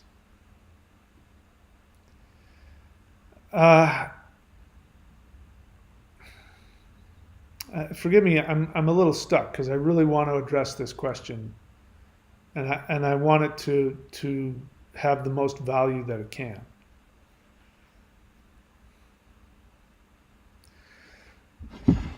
Your question is really coming from a feeling. And your feeling is that you're obviously talking about yourself, right? You're obviously saying that you feel that you didn't want to incarnate and that you have been forced into having to endure this. By this, you mean physical life. So I don't know you. I don't know what you've been through. I can promise you that there's a very good chance that what I've lived through, there's a very good chance I will probably relate to much. You know, it takes a lot for somebody to have gone through so much that I go, I have no idea. That's horrible. I have no idea what that's like.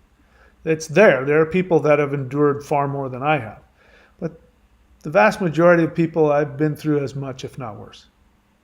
So I don't know what you've been through to give you this experience that you feel like you've been forced to endure physical life. So I just want to connect with you on that level.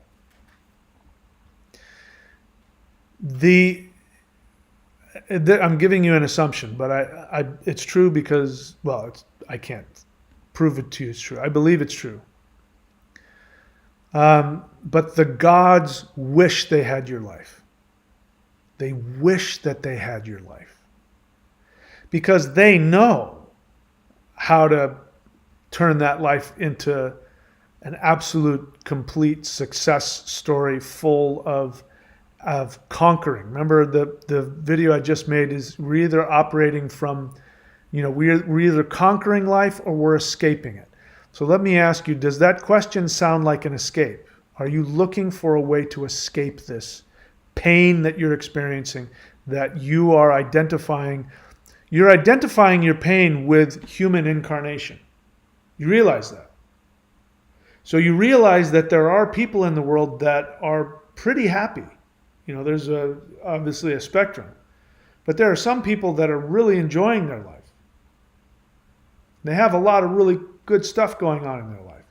And if I was to ask them, do you feel that you've been forced to endure this horrible? They're like, no, man, I love my life. So what is the difference between them and you?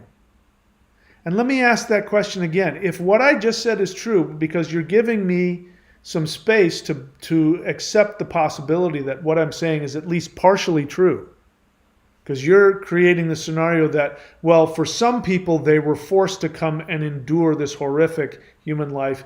And other people like you, Mahadeva, you chose to incarnate, and all of your challenges are things that your soul needed to overcome to really be able to master and conquer this life. So there's some people like you, and then there's people like me. So let me ask you the question, does that make sense to you? What kind of a universe would do that?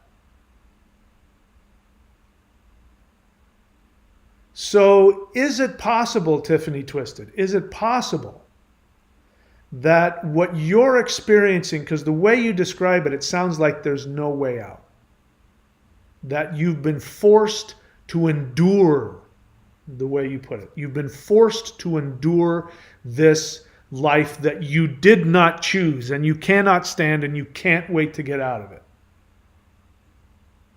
Is it possible that there is a way to take this pressure that you're feeling and have it drive you towards something that will bring you what you've always wanted, the release that you want, the happiness that you want, the power that you want? Then my next question to you is, how many of my practices are you doing? I'm not saying that if you do my practices, all your pain will go away.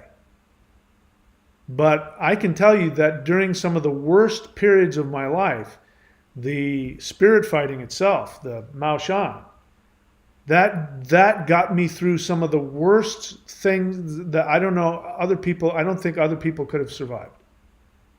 The power that it gave me, the physical power, the physical energy, just sometimes doing the practices and getting so incredibly high from it, and the bliss that I felt from it, which would then be followed by intense emotional stuff. Sometimes I'd end up in the fetal position having to feel all the feelings.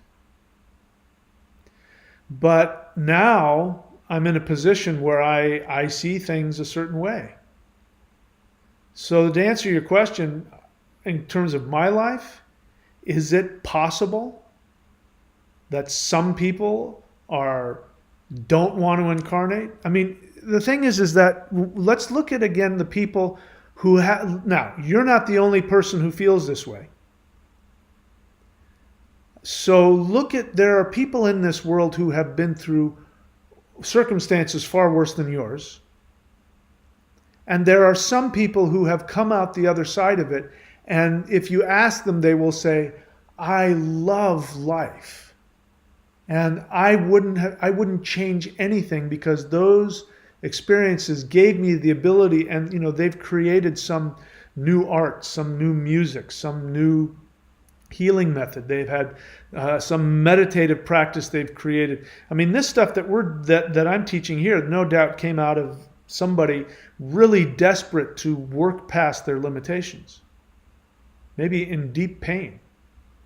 So why are you so special that you're the only one that gets to be punished and limited, when other people who've had it worse than you had the ability to go, I'm going to find a way out. I refuse. That is what I've been saying my whole life. I didn't consciously understand it, but I remember saying it when I was 18. I remember being 8, and just to let you know, I can't even remember how bad it was. But there was a time when I was 18, when I was going cold turkey off of everything. I mean, all kinds of nasty shit. I went completely cold turkey off of it. I locked myself in my bedroom, which was on the second story of my parents' house. And I went crazy. And there was a point where it wasn't a thought. My instinct, my body was showing me a video of me jumping out through a plate glass window head first and smashing my head on the concrete, 2 stories below. It wasn't that I was fantasizing I should do that. My body was trying to get me to do it. I was in so much pain, emotionally, physically, psychologically.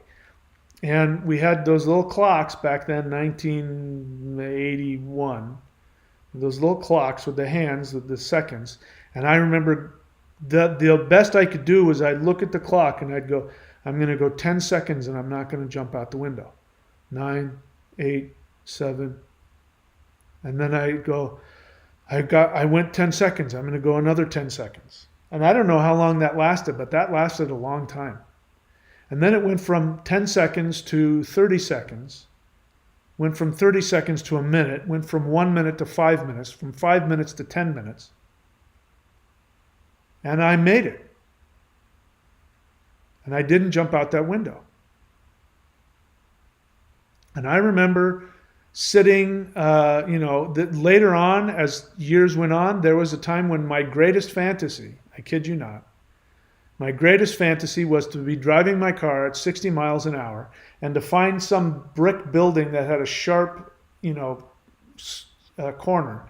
And I would drive past it and stick my head out so that the building would lop my head off and all of my brains would ooze out and all of the insanity would ooze out of my head. Have you had that? I'm not trying to compare, but has it been that bad for you? So what does it say? I mean, it's to help you understand, it's hurtful and offensive to me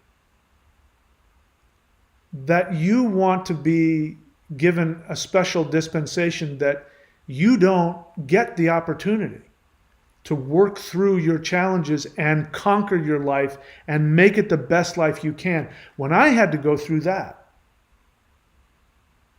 and that's just two things. I even told you all the other stuff that I had to deal with.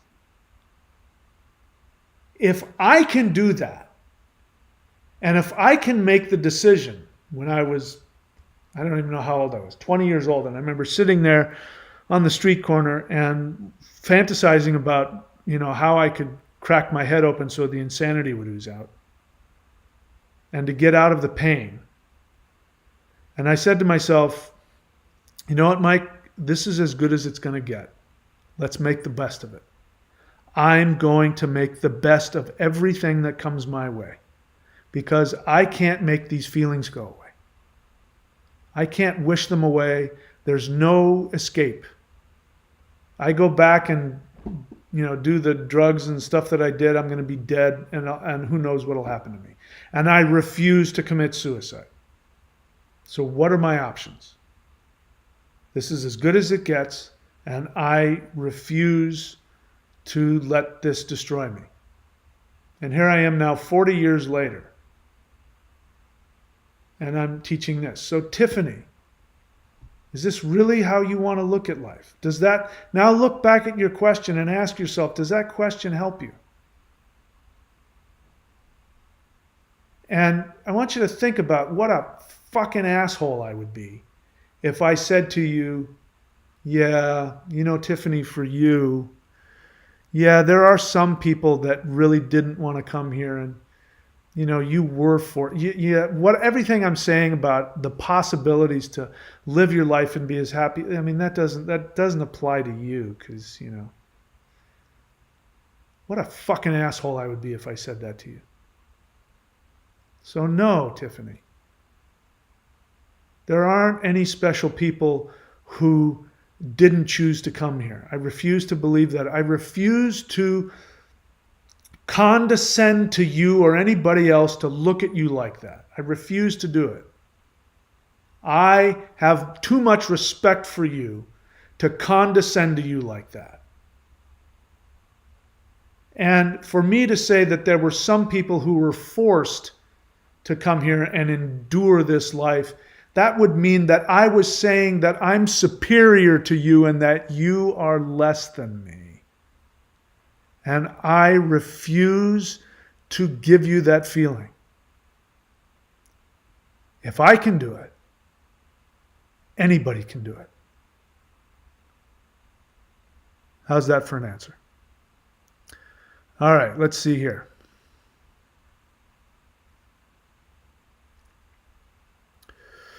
Bryce Gertson, question. Is it immature of me to want stability in the global political arena while pursuing my soul desire? I don't know. I don't think... why do you have to hook those together? Are you the one that was asking me? Yeah. Is it immature? I'm not giving you a judgment about whether it's mature or immature. What I'm saying is that it's an escape. This your need to link things that are none of your business. They're out of your control. It would be, what you just said would make as much sense if you said, until Mahadeva gets married again and is having regular sex with a woman, I don't think I can follow my soul desire. I mean, because just the thought of that, it really bothers me, and I feel so bad for him.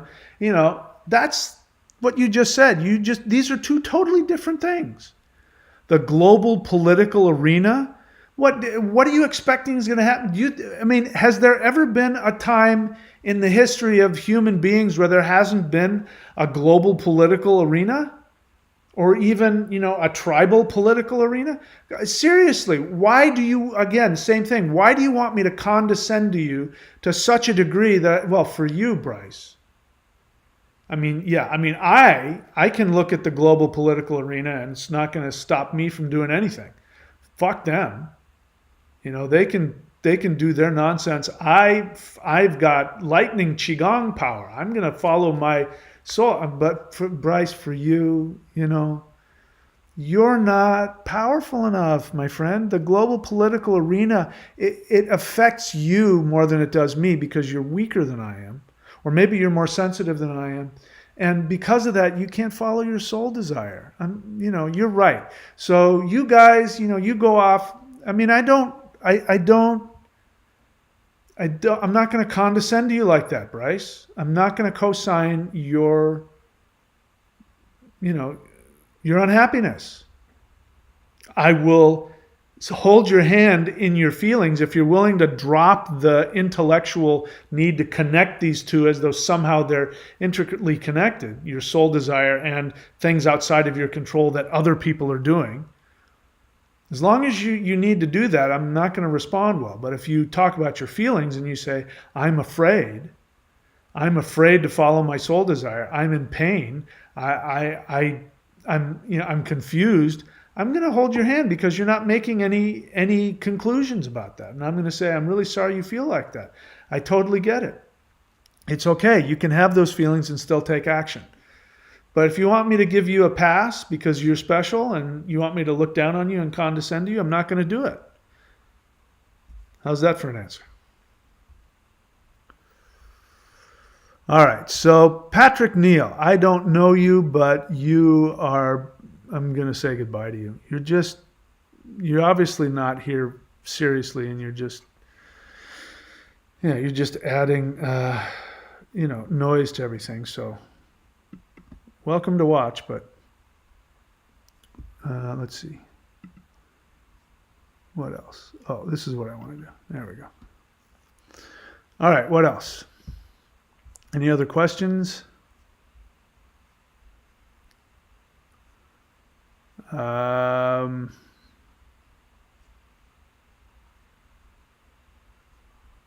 Okay, so I have to back up here because I had to take care of a troll. All right, so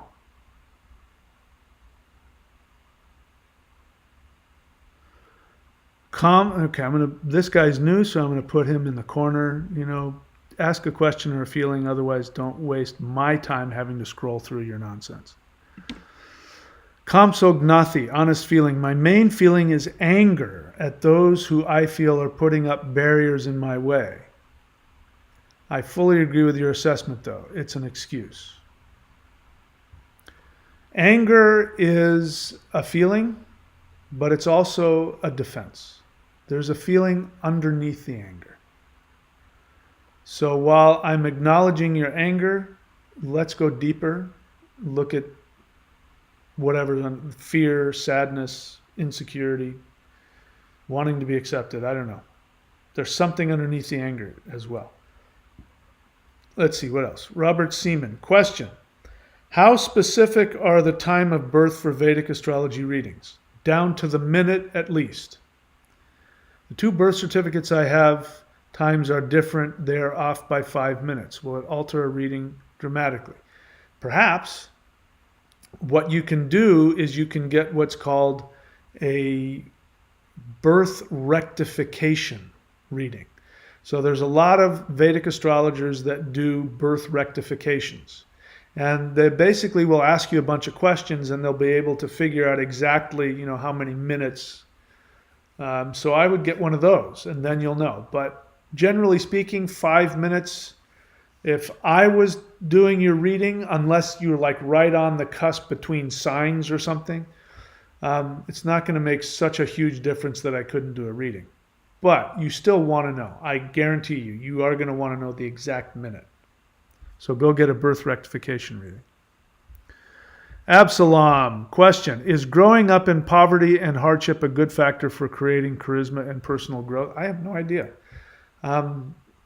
Charisma and personal growth is something that can happen, for anybody in any circumstance based on who they are. Is growing up in poverty and hardship a challenge that can give somebody more strength and integrity and more internal locus of control if they follow what I've just said? Absolutely. And it's also true being poor, I mean, people think being rich is, I grew up, my parents had money. They weren't billionaires, but they had money. And you saw, my greatest fantasy was to lop my head off. So being rich, being poor, those are just details. Charisma, anybody can be anything no matter where they came from, to answer your question. What else? Boy, there was a couple of real trolls on here that just could not shut up. Vincent.thunderwizard. Not you, Vincent. Other people. Vincent.thunderwizard.com. Honest feeling. I get irritated with those who indulge in their victim mentality because I did the same for most of my life. It feels good to finally be empowered with an internal locus of control. I completely agree. As you can tell, I get irritated by it as well. This is our projection. It's because, listen, I do get impatient. I'm getting better about it, but I do get impatient with myself. But the truth of the matter is just I refuse to be unhappy. I refuse. Now, I'm not going to be in denial because there are people who go into denial because they don't want to be unhappy. I'm not going to go into denial. I'm going to be honest. If something's uncomfortable and painful, I refuse to stay there. I'm going to do whatever the hell it takes to be happy. I'm going to do whatever it takes. And that feeling of I just refuse to be old. I mean, I don't know what happened when I got here to Florida, but you guys saw I did not land here well. I was unhappy. It was freezing cold. It was 41. It got down to freezing at night. It's supposed to be freaking Florida, and 41 degrees during the high. One day was 41 degrees. I'm like, what the hell, man? And then I got COVID. And I was going through the trauma of having to, whatever. I did not land here well. But I continue to refuse. And so for a while there, the only thing that I had was going to the gym.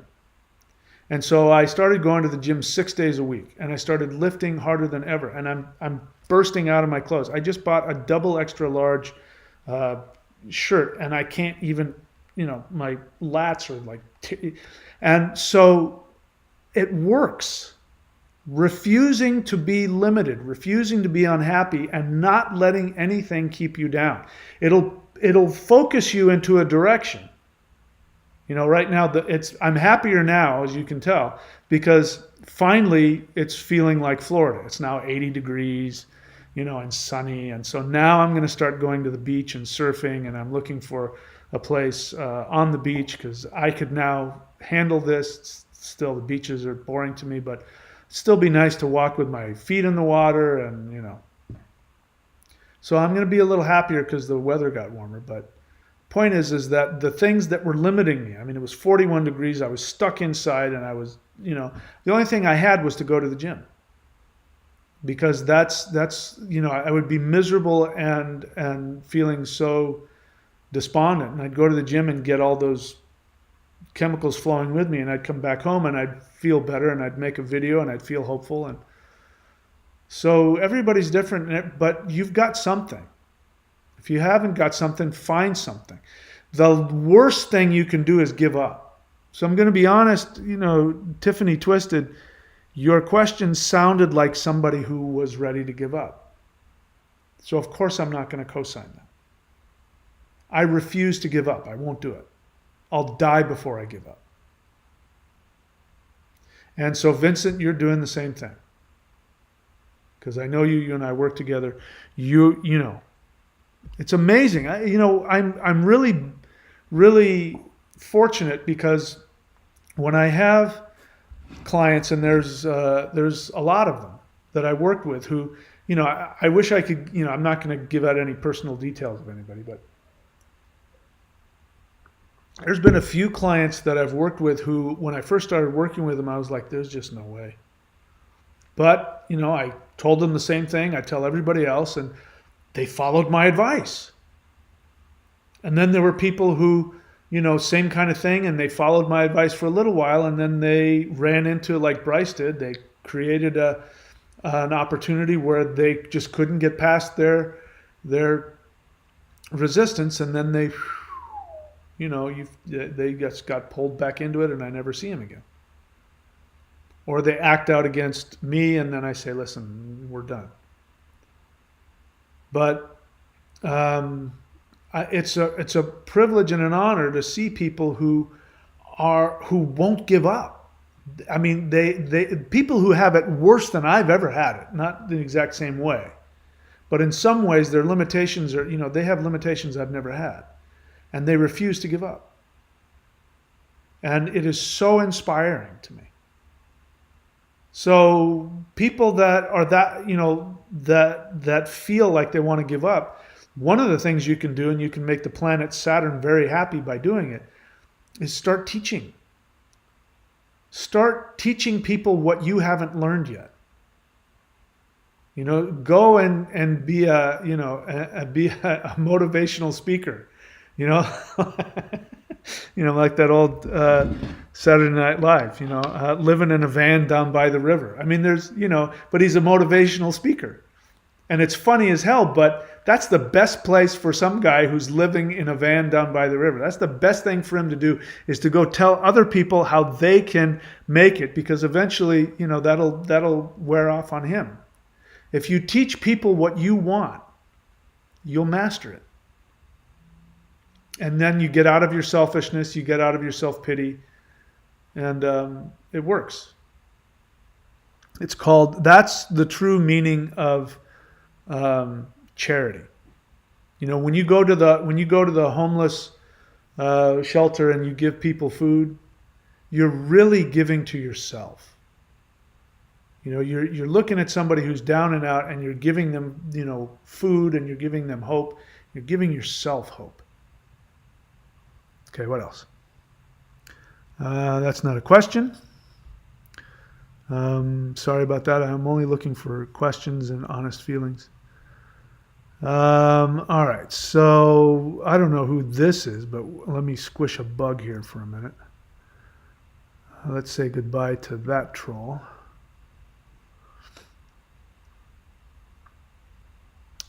Okay, what else?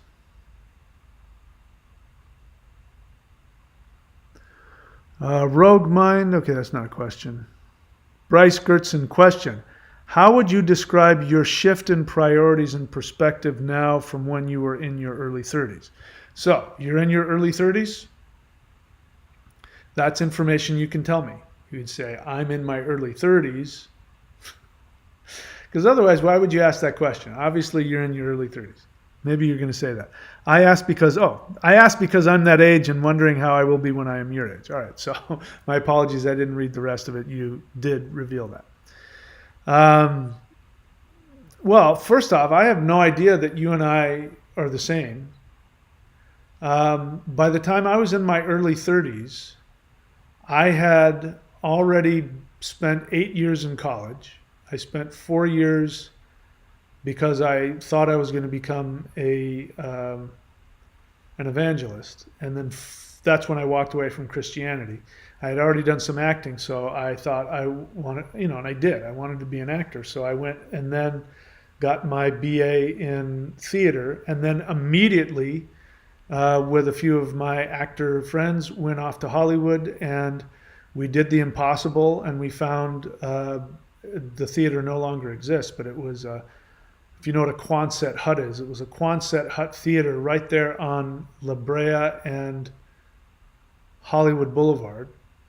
And it used to be the old Bob Hope Theater way back in the 20s, I guess. And we had no money, and we borrowed money, and we built our own sets, and we created a theater company in Hollywood, California. And for 6 years, I ran that and acted in it and wrote for it and taught classes, and ended up in the hospital because I was working so hard. I was working 2 jobs and teaching classes and acting and writing and going on movie auditions, and it put me in the hospital. And then after 6 years of that, I was so burnt out, and then the politics of the theater company got more than I could handle, and I left. And I was a failure at acting. I had failed. I was a reader for the Matrix, which meant I sat across from all the people that you see in the Matrix. I was the guy playing Neo. I had this, I didn't even know what I had in my hands. The original script for the Matrix, I read it and I played, and those people were getting videotaped and those guys got cast. I didn't. I auditioned for Reservoir Dogs for Mr. Pink. I had all kinds. I did, I did little bit parts here and TV and this and all that. And after that, I was in my early 30s. So you're asking me, did you go through that? We were two different people. So I had already gone after it with everything that I had, and I was a failure, according to, those things. But when you're reaching your early 30s, you still aren't an adult yet, according to Vedic astrology. According to Vedic astrology, between the ages of 30 and 35, you become an adult. So the truth is, you don't know who the hell you are until you reach your mid-30s. So all of this stuff about you not having, it's time to let go of that, because now you're becoming an adult. And so, are we the same? Have you gone through that? Because if that, then my story of what I was like at 30 will be helpful for you. If not, then instead of trying to compare yourself to me, I have no idea. Are you going to end up, why not want to be better than me? Why not have more than I did? Why not make the same mistakes that I did? So, I could tell you my story, and it's interesting as hell to me, but, it doesn't necessarily mean that you and I are the same. The truth is the truth no matter what age you're at. Arnold Schwarzenegger knew what he wanted to be when he was a kid, and he never wavered in it, and he did that and more. Other people ended up miserable, and there were TV stars who ended up becoming porn stars, addicted to drugs, and killed themselves. So don't compare yourself to other people. But if you want to have the same trajectory as me, then all I can tell you is what I've already told you. Follow that advice, because that's what's worked for me. Refuse to take anything less than what you want, and be willing to die. And it did. I've died numerous times in my life. I literally gave everything I had to my acting career to such a degree that it put me in the hospital. I ended up, in the hospital, not able to function. So I had to walk away from that. And then I gave my life to some other things, and I ended up dying to those. And every time that I die to something, I come back and I'm willing to die for the next thing that I want. And if I end up dying, so what? This life is, I just lost my sister. My sister just passed away, kind of like that, from a really horrible disease. I'm old enough now, I'm watching people die. And it's, this is just one life of many, which is why we need to stop taking ourselves so damn seriously.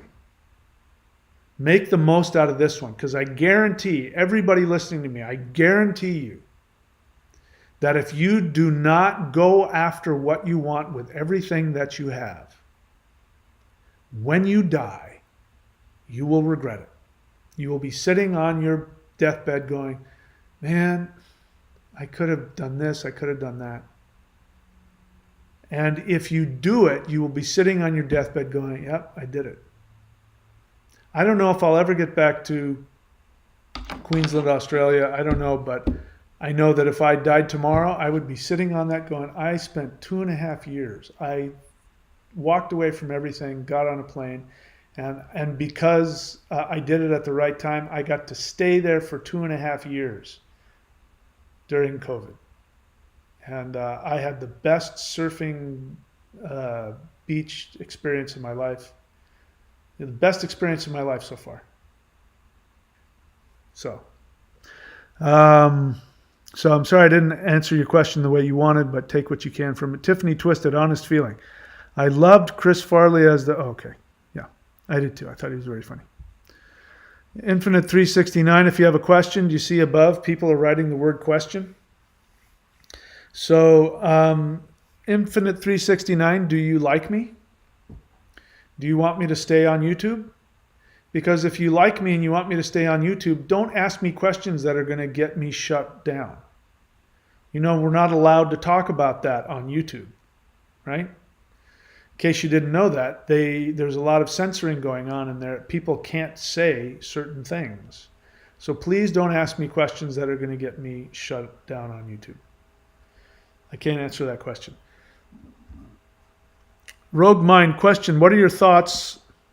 I have to say, that's one of my pet peeves. I hate that beginning phrase. What are your thoughts on? And then you're going to ask me about somebody else or something that I don't teach. And you're going to show me how ignorant you are of my own channel by talking about things that I've never talked about. Let's see if I'm right. What are your thoughts on egregores and conscious, unconscious, collective thought forms, and how do they influence reality in this context, the current political crisis? Okay, so Rogue Mind, you really think that I can answer that question in a 30-second? I mean, it's a huge question, and I don't even know what an egregore is. Never. I mean, I think I've read that 4 or 5 times. I still don't know what it means. Conscious/unconscious collective thought forms and how do they influence reality? I mean, that's what I've been talking about this whole time. So this whole rant has been an answer to that question. Your question is very intellectual, and it makes me want to ask you. And you know, I'm starting to realize something. I'm starting to be able to tell almost every time when somebody hasn't done the exercises, has not done the energy practices. Because the people who do the energy practices start asking different questions. If somebody's new to the channel and or they're just coming and listening to me talk and they haven't done the energy practices or aren't doing them, they ask these kinds of huge, superficial, intellectual, highly intellectual questions. The kind of question that if you were high, like, hey man, what are your thoughts, man, on egregores and conscious, unconscious, collective thought forms, man? And how do they, you know, like influence reality and whatever, you know, in this context, man, like the current political climate in Eastern Europe. Man. So it's not that there's anything wrong with that question, but it's just so intellectual and they're just like, you know what I mean? And it makes me want to ask you, have you done the energy practices? So there's just something about your question that makes me feel like either you haven't watched a lot of my channel, or you haven't done the practices, or you know, you're really stuck in your head about stuff. Because I've pretty much been sharing that. This whole video has been an answer to that question. Let's see what else. Nothing else? All right. He's apologized a couple times. Okay. No worries. Yes, thank you for the condolences for my sister. Yes, I'm sure she's fine now. She's off somewhere bright and wonderful. I'm sure the last thing she's worried about is what's going on down here. Let's see what else. Nothing else? Okay. I don't see any other questions. So that's the deal. If you want, you know, my almost 60 years of life on this planet, if somebody could say to me, just give me one thing, I would say, go do this. Go do this every day. Get yourself connected to that power. If you don't want to do this, then go onto my channel and do the Hool breath. Do the Heaven Earth Qigong. Do the Summoning the Immortals. That practice, summoning the immortals, is the most powerful practice that I can give out to you for free. And if you are dead set against purchasing anything or subscribing to anything, then do that. Raise your vibrational power to such a level where you can't help but be closer connected to your feelings and have the power to say no. And have the power to say yes, even when it's unpopular or frightening.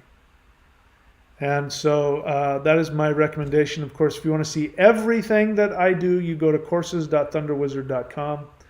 And yeah, there's too many things for me to list. I've got too many things to offer. So my suggestion is, if you want to subscribe, you can wait until the first of the month because they will charge you as soon as you subscribe. If you can't wait and you subscribe now, just email me after the first of the month and I will take off the last month if you did in fact subscribe within the last week of the month. All right, nothing else? See if there's any last minute questions. Baba Junzo question, does it help to motivate yourself towards your soul desire if you wear your uniform while taking the actions towards it? I don't know what you mean by uniform, but by the uniform, do you mean your Aruda? Yeah. Yep. If I walk around with a sleeveless T-shirt and I wear, you know, my Aruda, not my Aruda, but my Dharma Devata necklace, I feel much more empowered and I get much more positive response from people. So if you're talking about your Aruda, in case you don't know what the Aruda is, you can go to astrology.thunderwizard.com and get a reading, and I will show you in your chart how the world sees you. And if you dress up in the costume of how the world sees you, even if you don't feel anything like it, you'll get better jobs, better money, better romance, better friends. The world needs to see you the way you've been karmically designed. You've been given a costume by the universe, and you have to know what it is to then wear it. So when I used to come on here with the sleeveless thing and all this, and that's my Aruda, that's my costume. So yes, you will be more motivated towards your soul path if you wear your Aruda Lugna costume. Vincent.thunderwizard.com, honest feeling. I'm grateful that you've helped snap me out of the victim mentality that I dwelt in for years. I don't know if I could have done that alone. Yeah, we all need each other. And it's really important everybody knows that. You can't do this alone. You know, when people come on here and I tell them to go get a therapist, I'm not putting them down. I have a therapist. I have a group that I go to. I have other places that I go to for self-help. You can't do this thing alone. People who want to do this thing alone, they're going to have a very hard time. So you're right, Vincent, it's possible that, you know, we couldn't have done this. We do this together. When you take my my direction and you follow through on it, you inspire me. When I give you direction and I give you from my experience, and that helps you. So we help each other. We all do that. All right, that's it. I'm done. I wish you guys all the best. Stay safe. If you haven't gotten Omicron yet, you will. And the good news is once you get it, that'll be it. According to the most recent study, you'll never get it again. That according to the CDC, the best protection for COVID is to have gotten it and recovered. And that doesn't matter whether you've gotten the jab or not. The level of protection is the same. If you haven't gotten it yet, you probably will. And in order to give you the best chance of fighting it, I recommend you go to the website COVID19criticalcare.com. That's COVID, and then the numbers 19criticalcare.com, and look for the protocols. And you can find all of, you know, a lot of the stuff is just vitamins and supplements you can get at your local GNC that will be helpful if and when, you know, you end up having to deal with that. All right, that's it for me, guys. I wish you all the best. Stay safe, and I'll see you all very soon.